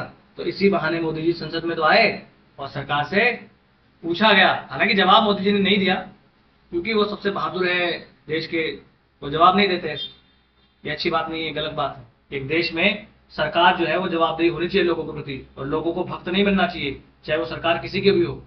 जब तक सरकार से सवाल पूछते रहोगे सरकार नियंत्रण में रहेगी। जिस दिन आपने सरकार से सवाल पूछना बंद कर दिया, वो गद्दाफी और सद्दाम हुसैन बनते हुए टाइम नहीं लगेगा, उसको किम जोंग उन बनते हुए समय नहीं लगेगा। और आप देख ही रहे हैं पिछले सालों में जब जब सरकारों से सवाल कम पूछा गया है तब तक वो गद्दाफी बनने की ओर अग्रसर हुई है। आज की भी आप देख सकते हो हालत ऐसी ही। ठीक है, अब देखो सरकार की ये प्रणाली जो होती है जिसमें मंत्रिमंडल का अध्यक्ष होता है प्रधानमंत्री हो, उसकी सहायता से सरकार चलाई जाती है, उस सरकार का वेस्टमिंस्टर मॉडल भी कहा जाता है। वेस्टमिंस्टर क्यों? क्योंकि ब्रिटेन में ऐसी व्यवस्था है और वहां पर वेस्टमिंस्टर नाम की जगह है, वहां पर ये सरकार बैठती है। इसका मतलब कि वेस्टमिंस्टर सरकार भी इसे कहा जाता है ना। हमारे संविधान में केवल केंद्र में ही संसदीय व्यवस्था नहीं है, बल्कि राज्यों में भी संसदीय व्यवस्था है। राज्यों में ऐसे ही है ना, नाम मात्र की शक्तियां गवर्नर के पास, वास्तविक शक्तियां केंद्र के पास। दो वहां पर भी जहां देखो वहां कई कई सदन होते हैं, है ना। इस प्रकार से सीएम जो है वो विधानसभा में आते हैं, जवाब देना पड़ता है, तो उसके प्रति उत्तरदायी है। तो राज्यों में भी अपने यहाँ क्या है, संसदीय व्यवस्था अपनाई गई है। संसदीय व्यवस्था के लक्षण क्या है, तो वास्तविक और नाममात्र का कार्यपालक होंगे, है ना। जैसे यहाँ पर होंगे गवर्नर, राष्ट्रपति, और यहाँ सीएम और पीएम। बात ये जो है उल्टा लिख दिया मैंने, है ना।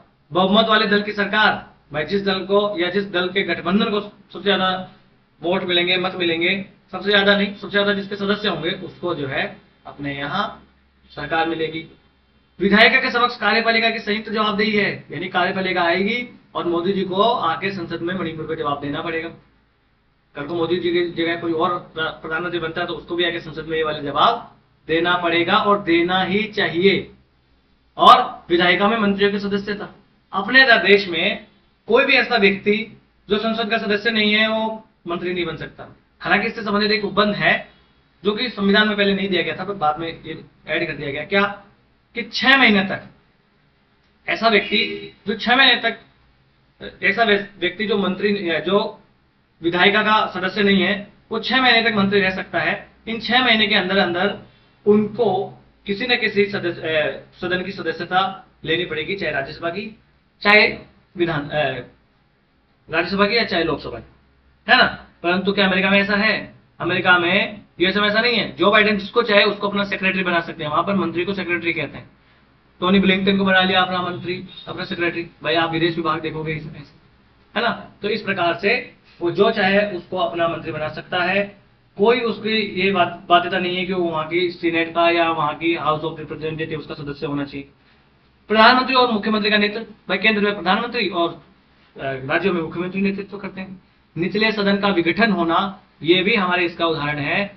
जैसे लोकसभा और विधानसभा का निचला सदन क्या है, केंद्र में लोकसभा और राज्यसभा 2 होते हैं, राज्यसभा उचला सदन, लोकसभा निचला सदन।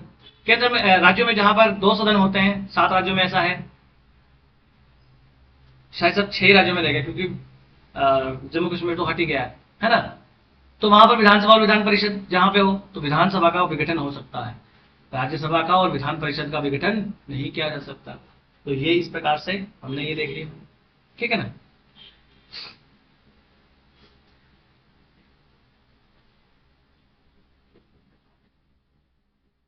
अब एक चीज यहां पर रह गई थी कि देखो, ब्रिटेन की सरकार का रूप भी संसदीय रूप है और हमारा रूप जो है भारत का वो भी संसदीय है।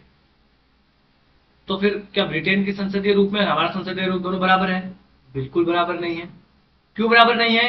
क्योंकि अपने यहां गणतंत्र है, मतलब हमारे देश का मुखिया जो है यानी राष्ट्रपति, देश का मुखिया वही राष्ट्रपति होते हैं, सरकार का मुखिया होता है प्रधानमंत्री होता है। तो देश का मुखिया जो है वो हमारे चुना जाता है। तो क्या ब्रिटेन में चुना जाता है? वहां राजा रानी होते हैं, तो वहां राजशाही है, अपने यहाँ गणतंत्र है, ब्रिटेन गणतंत्र नहीं है, समझे ना। तो ये अंतर भी है। ब्रिटेन की संसद जो है संप्रभु है। संप्रभु का मतलब है ब्रिटेन की संसद जो चाहे वो कर सकती है, यानी वो आदमी को औरत और औरत को आदमी बनाने के सिवा वहां की संसद कुछ भी कर सकती है। परंतु क्या भारत की संसद ऐसा कर सकती है? नहीं, हमारी संसद संप्रभु नहीं है। हमारी संसद पर कुछ ना कुछ आप कहो कि नियंत्रण है। वो नियंत्रण संविधान रखता है, वो नियंत्रण सुप्रीम कोर्ट रखता है। वहां पर वहां का कोई सुप्रीम कोर्ट, कोई संविधान जो है वहां की सरकार पर नियंत्रण नहीं रखता है। ये वाली चीज हमने देखी। अब अगली विशेषता, संसदीय संप्रभुता और न्यायिक सर्वोच्चता में समन्वय, है ना।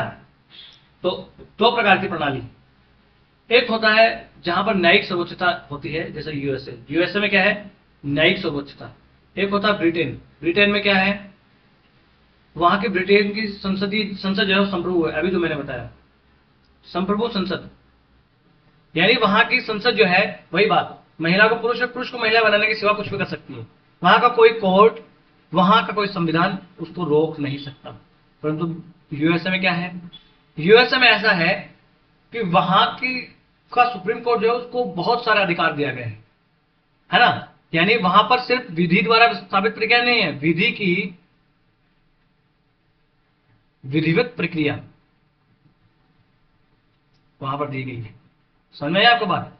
यानी कि भले कोई कानून उससे संबंधित ना हो, वहां का सुप्रीम कोर्ट किसी कानून को इस आधार पर नल एंड वॉइड करार दे सकता है कि ये कानून जो है वो तर्क के खिलाफ है, ये कानून जो आपने बनाया है ये नेचुरल जस्टिस के खिलाफ है, प्राकृतिक न्याय के सिद्धांतों के खिलाफ। इस आधार पर वहां का सुप्रीम कोर्ट जो है वो वहां की सरकार के द्वारा बनाए गए कानून को नल एंड वॉइड करार दे सकता है। यानी वहां के संसद जो है वो संप्रभु नहीं है, वहां का सुप्रीम कोर्ट जो इस कानून को चाहे उस कानून को बदल सकता है। ठीक, तो दो चीजें हो गई, एक हो गया कि सुप्रीम कोर्ट जो है वो सबसे आप कहो कि सर्वोच्च है, एक हो गया कि संसद सर्वोच्च है। पर भारत कहां है इनके बीच में, यानी कुछ मामलों में आपने यहां सुप्रीम कोर्ट सर्वोच्च है, कुछ मामलों में यहां संसद सर्वोच्च है। जैसे 99 अमेंडमेंट हुआ, आपने क्या लाया गया एनजेएसी, एनजेएसी यानी नेशनल जुडिशियल अपॉइंटमेंट कमीशन लाया गया कि जैसे अपने यहाँ सुप्रीम कोर्ट और हाई कोर्ट में जो जस्टिस नियुक्त किए जाते हैं तो उनको नियुक्ति से संबंधित अपने यहाँ कोई प्रावधान नहीं है, तो उनको नियुक्त कैसे किया जाता है अभी तक जो कॉलेजियम व्यवस्था है उससे। तो सरकार ने एक कानून लेके आई सरकार और कहा कि भाई ये अपॉइंटमेंट से संबंधित हम कानून लाते हैं, और सुप्रीम कोर्ट ने इसे नल एंड वॉइड करा दे दिया कि भाई आप ये नहीं कर सकते, ये गैर कानूनी है। ठीक है ना। तो हमारी संसद के द्वारा बनाया गया कोई भी कानून ऐसा नहीं है कि वो लागू ही रहेगा, यानी हमारी संसद जो है वो संप्रभु नहीं है, किसी भी प्रकार का कानून नहीं बना सकती। अगर वो मूल अधिकारों का उल्लंघन करता है, अगर वो संविधान का उल्लंघन करता है तो या अपना सुप्रीम कोर्ट उसे नल एंड वॉइड करार दिया जा सकता है सुप्रीम कोर्ट के द्वारा। और ये तो क्या हो गया हमारे संविधान में न्यायिक सर्वोच्चता का उदाहरण, और हमारी संसद भी कहीं कहीं संप्रभुता का उदाहरण देती है। जैसे संसद सुप्रीम कोर्ट ने कह दिया कि जल्लीकट्टू जो है, जल्लीकट्टू वो असंवैधानिक है, इसे नहीं किया जाना चाहिए, गलत चीज है। साथ ही साथ अभी थोड़े दिनों पहले सुप्रीम कोर्ट ने कहा कि भाई राज्य जो है वो ये जो सोशली और एजुकेशनली बैकवर्ड जो कम्युनिटीज होती है ना उनकी जांच नहीं कर सकता, ये अधिकार सिर्फ केंद्र के पास, ये सुप्रीम कोर्ट ने कहा। परंतु केंद्र ने क्या कहा, सुप्रीम कोर्ट के इन निर्णयों को नल एंड वॉइड करार देने के लिए सुप्रीम केंद्र सरकार ने एक अधिनियम बनाया, और उस अधिनियम के माध्यम से जल्लीकट्टू को एक्ट बनाकर जल्लीकट्टू को वापस से लीगल कर दिया, यानी केंद्र सुप्रीम कोर्ट के निर्णयों को बदल दिया। और 106वां संविधान संशोधन लाकर सुप्रीम कोर्ट का यह निर्णय बदल दिया कि राज्यों को अधिकार नहीं है। तो 106वां संविधान संशोधन के माध्यम से 105वां, माफ कीजिएगा, हाँ 106वां ही है, 105 से 6 में कंफ्यूज हो गया कि महिलाओं वाला कौन सा है और ये कौन सा है, शायद 105वां है, 105वां संविधान संशोधन। तो 105वें संविधान संशोधन के माध्यम से सुप्रीम कोर्ट केंद्र सरकार ने ये भी बदल दिया और ये कह दिया कि भाई राज्य भी ईबीसी जो है यानी एजुकेशनली और सोशली बैकवर्ड जो कम्युनिटीज है उनकी पहचान कर सकता है। तो इस मामले में संसद संप्रभु हुई ना। तो देखो कहीं अपने यहाँ संसद संप्रभु है, कहीं अपने यहाँ सुप्रीम कोर्ट जो है महान है। तो इसका मतलब दोनों का अपने यहाँ क्या है, सम्मिश्रण एक अच्छा बहुत दिया गया है। जैसे अमेरिका में विधि की नियत प्रक्रिया दी हुई है, यानी वहां पर सुप्रीम कोर्ट को आप कहो कि बहुत सारी शक्तियां मिल जाती है कि वो तर्क के आधार पर, नेचुरल जस्टिस के आधार पर कानून को नल एंड वॉइड करा दे सकता है। परंतु हमारे सुप्रीम कोर्ट को और हमारे संविधान में विधि द्वारा स्थापित प्रक्रिया का प्रावधान है। किसका प्रावधान है? विधि द्वारा स्थापित प्रक्रिया, यानी जब तक कोई कानून नहीं है किसी चीज से संबंधित, तब तक उससे संबंधित जो है सुप्रीम कोर्ट किसी को दंड नहीं दे सकता, कोर्ट किसी को दंड नहीं दे सकता, है ना। मान लीजिए कल का ऐसा कानून हो कि किसी को हैप्टा मारने पर कोई सजा है, ऐसा संविधान में लिखा ही नहीं गया, यानी मारपीट से संबंधित कोई कानून ही नहीं है। और मान लीजिए किसी के साथ मारपीट होगी, आपके साथ ही मारपीट होगी, आप जाते हैं पुलिस में रिपोर्ट करवाते हैं, मामला जाता है कोर्ट में। तो कोर्ट में जो है विपक्षी जो वकील होगा वो कहेगा कि महाराज ऐसा कोई कानून ही नहीं है जिस कानून के तहत जो है ये हमें सजा दिलवाने हैं। तो कोर्ट कह देगा भाई ऐसा कानून ही नहीं है, माना कि आपके साथ गलत हुआ है पर हम फिर भी हम आपको सजा नहीं दे सकते क्योंकि ऐसा कोई कानून ही नहीं है। जैसे 2013 की बात है, केएन एनर्जी नाम की एक कंपनी भारत में हुआ करती थी। इस केएन एनर्जी ने कुछ घपला करके संपत्तियां अपनी बेच दी और उन संपत्तियों पर टैक्स भारत सरकार को देना था वो नहीं दिया। और ऐसा कोई विदेश में संपत्तियों को बेच दे भारत की कोई कंपनी और विदेश के अंदर बेच के खा जाए और ये कह दे कि भाई भारत में तो कोई ट्रांजैक्शन हुआ ही नहीं है, तो इसमें क्या भारत सरकार टैक्स मांग सकती है? ऐसा कोई कानून था ही नहीं। और जब ये सरकार को पता लगा कि भाई यार इन्होंने तो भारत की संपत्ति को विदेशों में बेच दिया और हमारे को कोई टैक्स ही नहीं मिला, तो सरकार ने क्या कहा, सरकार ने कहा कि भाई आपको टैक्स देना पड़ेगा। और तो सुप्रीम कोर्ट में चली गई केन एनर्जी, और सुप्रीम कोर्ट में जाकर इसने कहा कि भाई ऐसा कोई कानून ही नहीं है जिसके तहत हमें टैक्स देना हो। तो कोर्ट ने कहा भाई बात तो सही है, ऐसा कोई कानून ही नहीं है। तो सरकार ने क्या किया, वापस आई सुप्रीम कोर्ट से और वापस आके ऐसा कानून बना दिया कि हमारे ऐसा कानून है, एक कानून बना दिया और कह दिया इसको पहले से ही लागू होगा, यानी पूर्व पद इसको लागू कर दिया। यानी मान लीजिए कि ये 1990 से ये कानून लागू है, अब तो 2013 में आपको पर लागू होगा। फिर ये केन एनर्जी सुप्रीम कोर्ट में चली गई, तो सुप्रीम कोर्ट ने कहा बेटा ऐसा नहीं होगा, ये कोई पूर्व पद कानून प्रभावी नहीं हो सकता हमारे देश में। जिस समय आपने कोई क्राइम किया है उस समय ऐसा कानून अगर बनाया हुआ है और उसका उल्लंघन हुआ है तभी आपको सजा मिल सकती है, अन्यथा आपको कोई सजा नहीं दे सकता, है ना। ठीक है, अगला आ जाता है एकीकृत और स्वतंत्र न्यायपालिका। तो ये हमने ऑलरेडी देख लिया। एकीकृत और स्वतंत्र न्यायपालिका में क्या होता है कि देखो ऊपर सुप्रीम कोर्ट है, उसके नीचे हाई कोर्ट है, उसके नीचे डिस्ट्रिक्ट कोर्ट है और इसके नीचे और छोटे छोटे कोर्ट है। इस प्रकार से पूरी एक एकीकृत व्यवस्था है अपने देश में, यानी इसकी अपील यहाँ हाई कोर्ट में, हाई कोर्ट के सुप्रीम कोर्ट में, इस प्रकार से पूरी व्यवस्था है।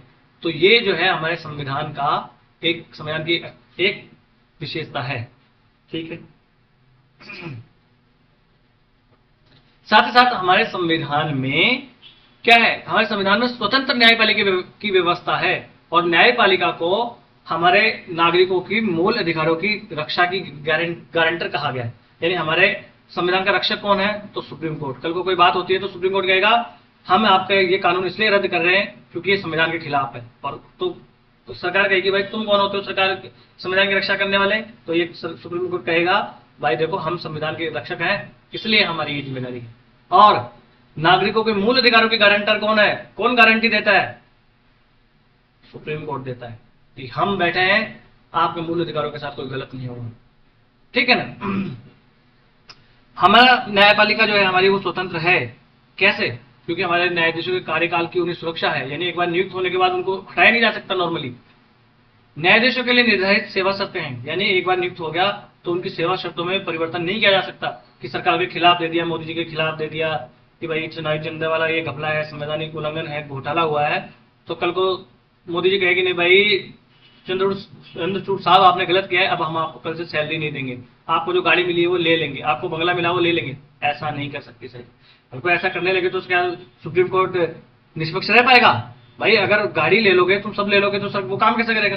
तो जब उनको गाड़ी बंगला और उनकी सैलरी चाहिए तो फिर वो सरकार के पक्ष में झुक जाएंगे, है ना। और भारत के जो न्यायाधीश है उनका खर्चा जो भी होता है, उनका जितना भी उनको पेंशन देनी है, उनको वेतन देना है, वो सारा भारत की संचित निधि से दिया जाता है। यानी कि कल को वो विपक्ष के विरोध में भी कोई कानून पारित करे तो वो भी लोकसभा में जाके ये नहीं कर सकते मांग कि भैया हम ये जो है ये आपका वित्त विधेयक पारित नहीं करेंगे इनकी सैलरी वाला, वहां पारित करो और ना करो, वो तो ऑलरेडी पारित है। क्योंकि जो संचित निधि पर भारित व्यय होते हैं ना, उनके ऊपर संसद में मतदान की कोई आवश्यकता नहीं होती है ना। विधायिका में यानी संसद में खड़ा होकर कोई जजों के कामकाज की चर्चा नहीं कर सकता कि फलाने वो डिवाई चंद्रचूड़ ने ये गलत किया है। हालांकि एक अप्रोप्रिएट कोई चर्चा करनी हो वो करी जा सकती है। सेवानिवृत्ति के बाद अदालत में वो काम नहीं कर सकते। भाई सेवानिवृत्ति के बाद में अगर वो अदालतों में काम करेंगे तो फिर तो वो ऐसा ही काम करेंगे कि आगे जाकर उनको काम ही मिल जाए। साथ ही साथ कोई उनकी जो है बेइज्जती नहीं कर सकता, उनके ऊपर जो है ये आरोप नहीं लगा सकता कि आपने गलत किया है, आपने जो है ये यहाँ पर किसी के साथ पक्षपात किया है। अगर ऐसा किया तो वो दंड दे देंगे अपनी अवमानना के लिए, है ना। कार्यपालिका और न्यायपालिका को यहाँ अलग रखा गया है, तभी तो एनजेएसी को सुप्रीम कोर्ट ने जो है वो निरस्त कर दिया था। क्योंकि एनजेसी अगर ये लागू हो जाता तो इसमें जो है सुप्रीम कोर्ट और हाई कोर्ट के न्यायाधीशों को नियुक्ति का अधिकार किसे मिल जाता? केंद्र सरकार को मिल जाता। और अगर ऐसा हुआ तो फिर केंद्र और न्यायपालिका अलग अलग कैसे होगी? फिर तो केंद्र उसी को जज नियुक्त करेगी जो केंद्र की बात करेगा, सरकार की बात करेगा, है ना। अगला हम उदाहरण अपना देख लेते हैं मौलिक अधिकार। अपने संविधान की क्या विशेषता? मौलिक अधिकार। तो अपने संविधान में 6 मौलिक अधिकार दिए गए, यानी ऐसा अधिकार जिनका उल्लंघन होने पर आप सीधा सुप्रीम कोर्ट जा सकते हो और दरवाजा खटखटा के बोल सकते हो कि डी वाई चंद्रचूड़ साहब हमारे साथ ये गलत हुआ है। तो क्या क्या अधिकार है? समानता का अधिकार है, स्वतंत्रता का अधिकार है, शोषण के विरुद्ध अधिकार है, कोई हमारा शोषण नहीं कर सकता। इन अधिकारों के बारे में आराम से डिटेल से डिस्कस करेंगे जब मूल अधिकार पढ़ेंगे तब। धार्मिक स्वतंत्रता का अधिकार है, जिस धर्म को चाहे आप मान सकते हो। सांस्कृतिक और शिक्षा का अधिकार है, संवैधानिक उपचारों का भी अधिकार है हम लोग, है ना। यानी अगर कोई हमारे मूल अधिकार का उल्लंघन करे तो हम संवैधानिक उपचारों के अधिकार के माध्यम से जा सकते हैं सुप्रीम कोर्ट सीधा, ठीक है ना। और मौलिक अधिकार जो है, इनका गारंटर कौन है? तो इनका गारंटर है सुप्रीम कोर्ट। अगला उदाहरण, अगला इसकी विशेषता क्या है? राज्य के नीति निर्देशक तत्व। तो हमारे संविधान में राज्य के नीति निर्देशक तत्व जो है डीपीएसपी, वो भी डाले गए। अब ये राज्य के नीति निर्देशक तत्व क्या चीज है भाई? तो ये राज्य के नीति निर्देशक तत्व ऐसी एक चीजें हैं, यानी ऐसे कुछ सिद्धांत लिखे गए हैं संविधान में जिनको कानून बनाते समय सरकार को ध्यान में रखना चाहिए। हालांकि ये एनफोर्सेबल नहीं है। एनफोर्सेबल मतलब किसी नीति निर्देशक सिद्धांत में लिखी गई बात को आप सुप्रीम कोर्ट में जाकर ये नहीं कर सकते कि भाई सरकार ने ऐसा ये वाला काम नहीं किया। परंतु आप अच्छी सरकार वही है जो इन डीपीएसपी में लिखे गए कानून के अनुसार जो बातें लिखी है उनका पालन करेगी और उनके अनुसार काम करेगी। अगर इनके अनुसार काम नहीं करेगी तो अगले 5 साल में सरकार जो है जब चुनाव लड़ने जाएगी तो जनता उनको नकार देगी। जैसे डीपीएसपी में ये भी लिखा हुआ है कि सरकार की जिम्मेदारी है कि लोगों को डिसेंट वर्क प्रोवाइड करे और उनका लिविंग स्टैंडर्ड प्रोवाइड करे। पर अगर सरकार ने रोजगार नहीं दिया, मान लीजिए इस आधार पर जाके आप सुप्रीम कोर्ट में केस नहीं कर सकते सरकार पर अब 2024 के चुनाव में लोग घेर तो रहे हैं सरकार को कि भाई आपने तो रोजगार दिया ही नहीं, 45 साल के हाईएस्ट पे है अपने यहाँ बेरोजगारी। तो ये वाला मुद्दा फिर बन सकता है चुनाव में और सरकार को यहाँ पर इसकी वजह से नुकसान उठाना पड़ सकता है ना। ये हमारे संविधान के भाग 4 में इनका उल्लेख किया गया है ना। इनको मोटे तौर पर 3 भागों में विभाजित किया जाता है। तो डीपीएसपी है उनको, एक सामाजिक, एक गांधीवादी और एक उदार बौद्धिकवादी, है ना। हालांकि संविधान में ऐसा कोई विभाजन नहीं किया गया है, बस जो बौद्धिक लोग हैं उन्होंने ऐसा विभाजन कर दिया कि हाँ कुछ ऐसे हैं जिनको सामाजिक है में बांटा जा सकता है, कुछ वो गांधीवादी और कुछ ऐसे हैं जिनको उदार बौद्धिक कहा जा सकता है। हमारे देश के जो नीति निर्देशक तत्व है उनका काम है देश में सामाजिक और आर्थिक लोकतंत्र को बढ़ावा देना। और हमारे जो मूल अधिकार हैं उन मूल अधिकारों का हमारे उद्देश्य क्या है? राजनीतिक लोकतंत्र को बढ़ावा देना। तो ऐसा क्वेश्चन यूपीएससी ऑलरेडी पूछ चुके हैं कि आर्थिक और सामाजिक लोकतंत्र को बढ़ावा देना निम्नलिखित में से किसका उद्देश्य है, या कल्याणकारी राज्य की स्थापना करना किसका उद्देश्य है? तो वो है डीपीएसपी का। समझ आ गया आपको बात? ठीक है।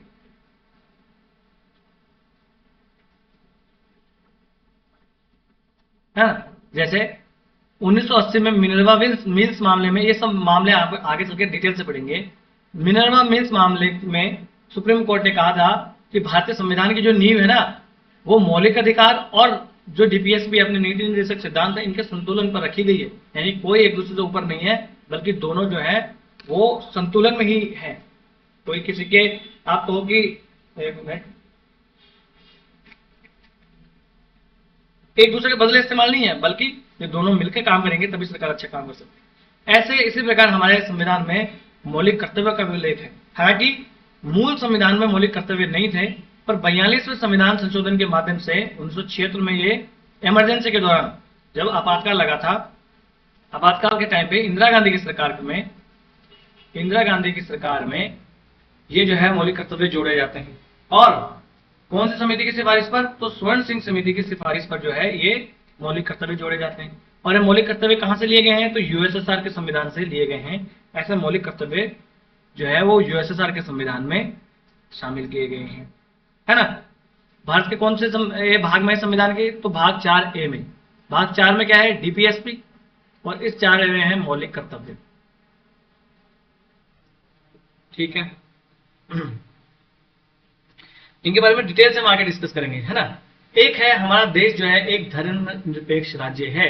यानी हमारा देश में, हमारे संविधान में सीधा सीधा ये लिखा है कि हमारा देश जो है एक धर्मनिरपेक्ष राज्य। कहां लिखा है? तो प्रस्तावना में लिखा है हमारा देश एक धर्मनिरपेक्ष राज्य है। अगर प्रस्तावना में नहीं भी लिखा होता ना तो भी हमारे संविधान में जो प्रावधान है, जैसे कि मौलिक अधिकार हैं, जैसे 25 से लेकर अपने पास अगर देखें तो 30 संशोधन माफ कीजिएगा आर्टिकल तक हैं, 15 आर्टिकल है, 14 आर्टिकल है, 16 आर्टिकल है, ये सब ये डिसाइड करते हैं। 19वां आर्टिकल है कि भाई हमारा संविधान, हमारा देश एक धर्मनिरपेक्ष राज्य है ना।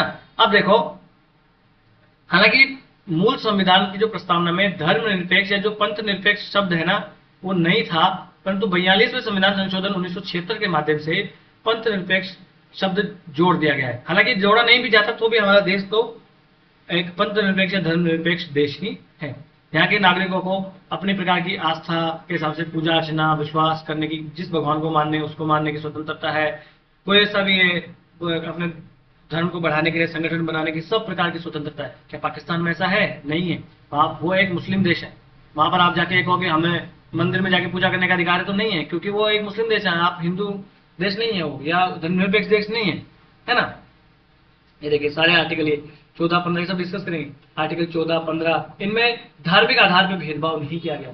आर्टिकल 25 में जिस भगवान को आप मानना चाहिए उसको मानो, जिस प्रकार से पूजा अर्चना करना चाहे उससे आप उस हिसाब से आप पूजा अर्चना करो। आपको है कि मैं अगरबत्ती चाहूंगा, मैं धूप बत्ती चाहूंगा, जिस तरह जलाना चाहोगे ऐसा जला के आप जो है पूजा अर्चना कर सकते हो और धार्मिक मामलों का प्रबंधन कर सकते हो। अपने धर्म का प्रचार प्रसार करने के लिए कोई कर देने की आवश्यकता नहीं है आपको। आप जो है यहाँ पर किसी भी शैक्षणिक संस्थानों में धार्मिक निर्देश नहीं दिया जा सकते। जो सरकारी कोई संस्थान है, सरकार द्वारा जिसको वित्त मिलता है, मान्यता मिलती है, वहां पर धार्मिक निर्देश नहीं दिए जा सकते कि वहां पर कल को आपको कुरान और गीता और महाभारत पढ़ाई जाने लगेगी, है ना। हर नागरिक के वर्ग को, चाहे वो अल्पसंख्यक हो चाहे वो बहुसंख्यक हो, अपनी भाषा, लिपि और संस्कृति की रक्षा करने का अधिकार है ना। और जो अल्पसंख्यक है उनको अपनी पसंद के शैक्षिक संस्थान बनाने की उनको स्वतंत्रता है कि वो चाहे कि वह मदरसा बनाएंगे तो वो मदरसा बना सकते हैं। कोई सरकार उन्हें रोक नहीं सकती है, क्योंकि संविधान उनको ये अधिकार देता है। अभी हुआ था यूपी में और आसाम में, इनके सीएम को कुछ ज्यादा ही ऐसा है कि कुछ ज्यादा ही अपने धर्म को लेकर कट्टर है, तो इन्होंने मदरसा को ये बंद करने के लिए कहा कि भाई ये बंद करे जाने चाहिए। तो सुप्रीम कोर्ट ने बोल दिया, हाई कोर्ट ने बोल दिया कि ऐसा नहीं होगा, क्योंकि उनको अपनी पसंद के शैक्षणिक संस्थान बनाने की स्थापना करने के अधिकार है। और राज्यों के लिए समान नागरिक अधिकार बनाने के प्रयास करेगा राज्य, है ना। समान नागरिक संहिता बनाने की कि सभी धर्मों के लिए एक प्रकार से जो है वो कानून हो। तो ये हमारे देश की संविधान की विशेषता है। आगे आ जाते हैं। सार्वभौमिक वयस्क मताधिकार अपने देश में क्या है? सार्वभौमिक वयस्क मताधिकार मतलब ऐसा नहीं है कि कुछ ही लोगों को जिन पास संपत्ति है या जो पढ़े लिखे हैं उन्हीं को अधिकार है। नहीं, जो वयस्क हो गया है वो वोट दे सकता है। पहले 21 वर्ष का जो होता था वो वोट दे सकता था, परंतु 61वें संविधान संशोधन 1988 के माध्यम से राजीव गांधी की सरकार जब थी तब ये कह दिया गया भाई जो 18 वर्ष का हो गया वो वोट दे सकता है। तो 1989 के बाद में अपने यहाँ 18 वर्ष से ऊपर वाला वोट दे सकता है, चाहे वो किसी जाति का हो, किसी धर्म का हो, किसी भी लिंग का हो, है ना, वो वोट दे सकता है। वो पढ़ा लिखा हो नहीं हो, संपत्ति का मालिक हो नहीं हो, तो सार्वभौमिक वयस्क मताधिकार है अपने यहाँ। हालांकि अपने देश में आजाद होते ही तुरंत हम लोगों ने सार्वभौमिक वयस्क मताधिकार दिया, परंतु हर देश में ऐसा नहीं था। यहां तक कि अमेरिका में भी देश आजाद होते ही वहां का सार्वभौमिक वयस्क मताधिकार नहीं था। ब्लैक्स को तो वहां लगभग आप कहोगे 1960 तक उनको अधिकार नहीं दिए गए थे वोट देने की। तो हमारा सब देश उनसे ज्यादा महान है। हमारे यहाँ एकल नागरिकता है ना, ये सब हम ऑलरेडी देख चुके हैं। अपने एकल नागरिकता है, जैसे अमेरिका में अलग अलग नागरिकता है ना, राज्य की और केंद्र की, राज्य की और वहां की केंद्र की सरकार की, ऐसा नहीं है।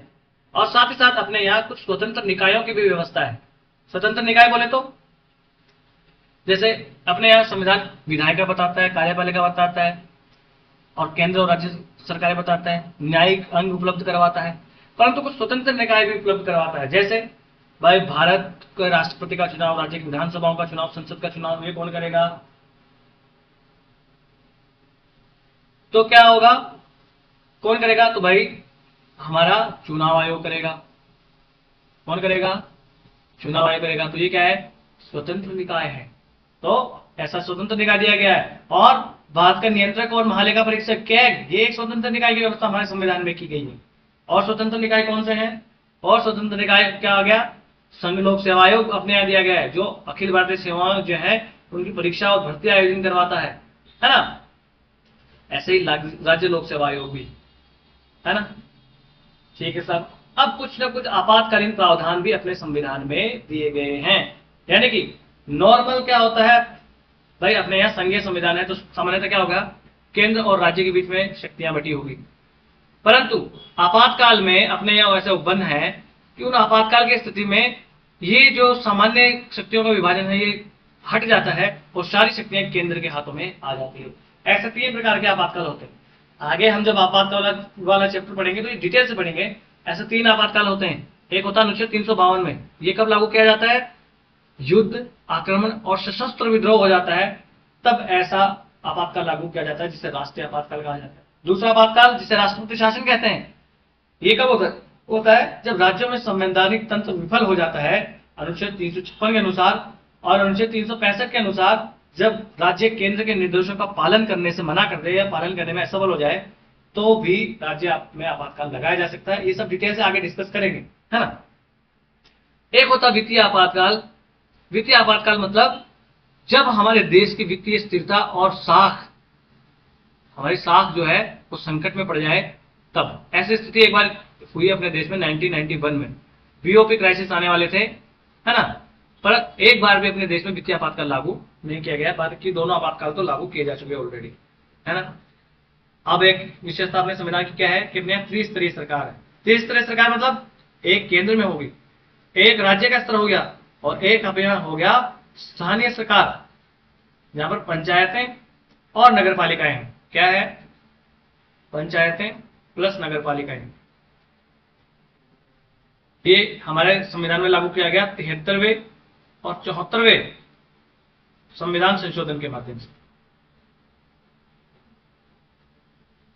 1992 के माध्यम से लागू किया गया, है ना। इस सब सरकारों के बारे में भी हम आगे आराम से डिस्कस करने वाले हैं, है ना। अभी सिर्फ एक इंट्रोडक्शन लेने की क्या क्या विशेषताएं, ठीक है साहब। और हमारे देश के संविधान की क्या विशेषताएं हैं, एक है सहकारी समितियां। तो देखो सहकारी समितियां जो हैं ये भी हमारे संविधान की विशेषताएं हैं।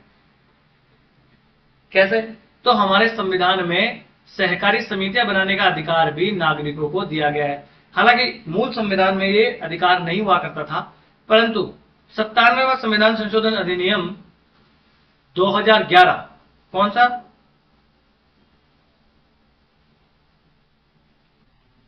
माफ कीजिएगा,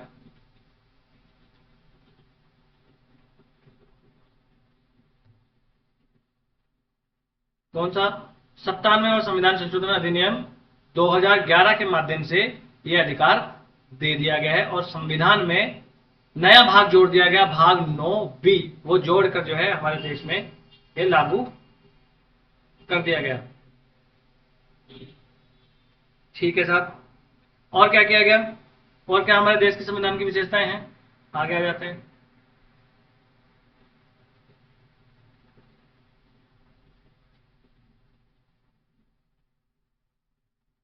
एक मिनट,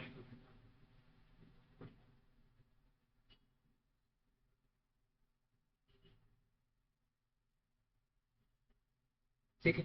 अब हमारे संविधान की कुछ आलोचनाएं भी की गई है। क्या आलोचनाएं हैं भाई, तो आलोचनाएं किस इस प्रकार से है, जैसे एक आलोचना तो हुई है कि हमारा संविधान जो है वो एक उधार का संविधान है। क्या है, उधार का संविधान है। ऐसा कहते हैं कुछ लोग कि हमारे संविधान में तो बाकी सारे दूसरे से ही उधार जो है वो ले लेकर सब कुछ किया गया है ना। तो क्या ऐसा है, तो ऐसा नहीं है। हमारा संविधान जो है वो उधार का दिया हुआ संविधान नहीं है, ठीक है। जब इस ऐसे आलोचना की जाती है तो B.R. अम्बेडकर साहब जो है इसका बड़े तर्कपूर्ण जो है जवाब भी देते हैं। तो हमारा संविधान कोई उधार का संविधान नहीं है। हमने क्या ब्रिटेन की संसदीय व्यवस्था को अपनाया, तो क्या ब्रिटेन की संसदीय व्यवस्था को एग्जैक्ट अपना लिया, नहीं अपनाया ना, उसमें कुछ परिवर्तन करके हमने अपनाया ना।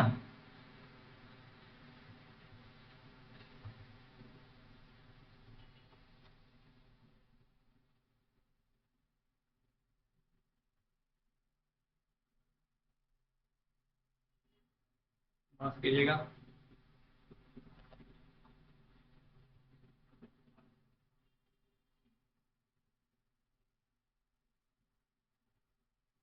ठीक। तो क्या हमने पूरा का पूरा वैसे ही अपना लिया जैसा कि ब्रिटेन की संसदीय व्यवस्था थी, क्या हमने सेम टू सेम वैसा अपनाया है, तो आप कहोगे बिल्कुल सर हमने वैसा का वैसा नहीं अपनाया है। ब्रिटेन में राजा रानी है, क्या हमने राजा रानी अपनाया? ब्रिटेन में संसद संप्रभु है, क्या अपने देश में संसद संप्रभु है? नहीं ना। हाँ, तो हमारा संविधान उधार का संविधान बिल्कुल नहीं है। अब कुछ कहते हैं भाई 1935 के अधिनियम की कार्बन कॉपी है। जब अम्बेडकर साहब को ये पूछा गया तो अम्बेडकर साहब ने कहा भाई हाँ बिल्कुल ठीक है, कार्बन कॉपी है। पर जब ब्रिटेन का जब 1935 का अधिनियम ही जो है वो सीधा सीधा उसी से हमने लिए हैं, है ना, और वही बहुत बड़ा है, तो उसमें कार्बन कॉपी में क्या विशेष, क्या इसमें बुराई है? जब वो भी हमारे नागरिकों के लिए हैं और उसमें अच्छी अच्छी चीजें लिखी है, तो उसको हमारे यहाँ उसको कार्बन कॉपी कहने में कोई बुराई नहीं है। तीसरा क्या है, यह गैर भारतीय और भारतीय विरोधी है। क्यों कहते हैं ऐसे लोग? क्यों ये कहते हैं, ऐसा विद्वान इसलिए कहते हैं कि भाई देखो ये तो भारत की राजनीतिक परंपराओं और भारत की भावनाओं का प्रतिनिधित्व नहीं करता, ये तो ब्रिटेन की भावनाओं का प्रतिनिधित्व करता है, वहां की विचारधाराओं से प्रभावित होकर लोगों ने बनाए हैं, जो वकील थे वो भी वहां के ही विचारों से प्रभावित हुआ करते थे। ये कहते हैं कि हम तो वीणा और सितार का सुर सुनना चाहते थे, परंतु इन लोगों ने हमें इंग्लिश बैंड का संगीत सुना दिया। पर ये सब आलोचनाएं हैं, इनसे कुछ ज्यादा फर्क पड़ने वाला नहीं। आलोचना के तौर पर आपको ये सब याद रख लेना है। चौथा क्या है, पांचवा क्या है, महाकाय आकार। कहते हैं कि भाई बहुत बड़ा आकार हमने बना दिया है। उदाहरण देते हैं भाई अमेरिका में सिर्फ 7 अनुच्छेद है, तो भाई अमेरिका में राज्यों के भी तो अलग अलग अनुच्छेद हैं, अलग अलग संविधान है उनके, तो 50 संविधान और बना लो, फिर पूरे राज्य देश में 28 संविधान और बना लो। हाँ, तो ये कोई आलोचना तो कहने के लिए आलोचना है भाई, ठीक है भाई बहुत बड़ा आकार है, चलो आप आलोचना लिखने को कहे तो कहें। अब वकीलों का स्वर्ग है। क्यों कहते हैं कि भाई संविधान सभा में किसका बहुमत था? वकीलों का। और वकीलों ने ऐसे कानूनी भाषा में इसको लिखा है ना कि बहुत जटिल है, संविधान को इसकी मूल रूप में पढ़ना बहुत जटिल है, क्योंकि ये वकीलों ने लिखा है और वकीलों ने अपनी ठेठ कानूनी भाषा का इस्तेमाल किया है। तो ये इसका एक इसकी आलोचना है। अगला क्या है, बस ये इसकी आलोचना है, ठीक है ना। ये भारत सरकार के संविधान से संबंधित कुछ अनुच्छेद वगैरह दिए गए। ये जैसे जैसे हम पढ़ते जाएंगे वैसे वैसे देखते जाएंगे कि हाँ भाई मौलिक अधिकार कौन से भाग में है। ये सब अभी कोई देखने का कोई टूल बनता नहीं, क्योंकि अभी आप वापस भूल जाएंगे। बस तो हमने देख लिया है। यहाँ पे मुझे एक चीज और आपको बतानी थी, क्या अनुच्छेद हैं, क्या वो सारे अनुच्छेद याद नहीं करने, कौन कौन से याद करने मैं बता दूंगा आपको क्या करना है। आपको मैं होमवर्क दे रहा हूं, आपका काम है कि आपको ये जो अनुसूचियां है ना, कितनी अनुसूचियां हैं अपना, 12 अनुसूचियां। आपको इन 12 अनुसूचियों के ऊपर एक नजर मार के आनी है कल, है ना। फिर मैं कल आपको ये अनुसूचियां भी पढ़ा दूंगा। तो आज का लेक्चर जो है हम यही समाप्त कर लेते हैं। इस लेक्चर की अगर आपको पीडीएफ चाहिए तो आपको क्या करना है, लर्निफाई अनलॉकिंग नॉलेज के नाम से टेलीग्राम पे जाना है। वहां पर जो है मैं ये पीडीएफ पूरी शेयर कर दूंगा, पूरी बुक की। वहां पर जाके ये बुक अगर आपके पास नहीं है तो वहां से पढ़ लेना, है ना। आपको कोई सलाह देनी हो या कोई सलाह लेनी हो तो आप हमें कमेंट्स बॉक्स में लिख सकते हैं। और बड़े लोकतांत्रिक ढंग से हम अपने छोटे से परिवार को आगे बढ़ाएंगे। नमस्ते, धन्यवाद।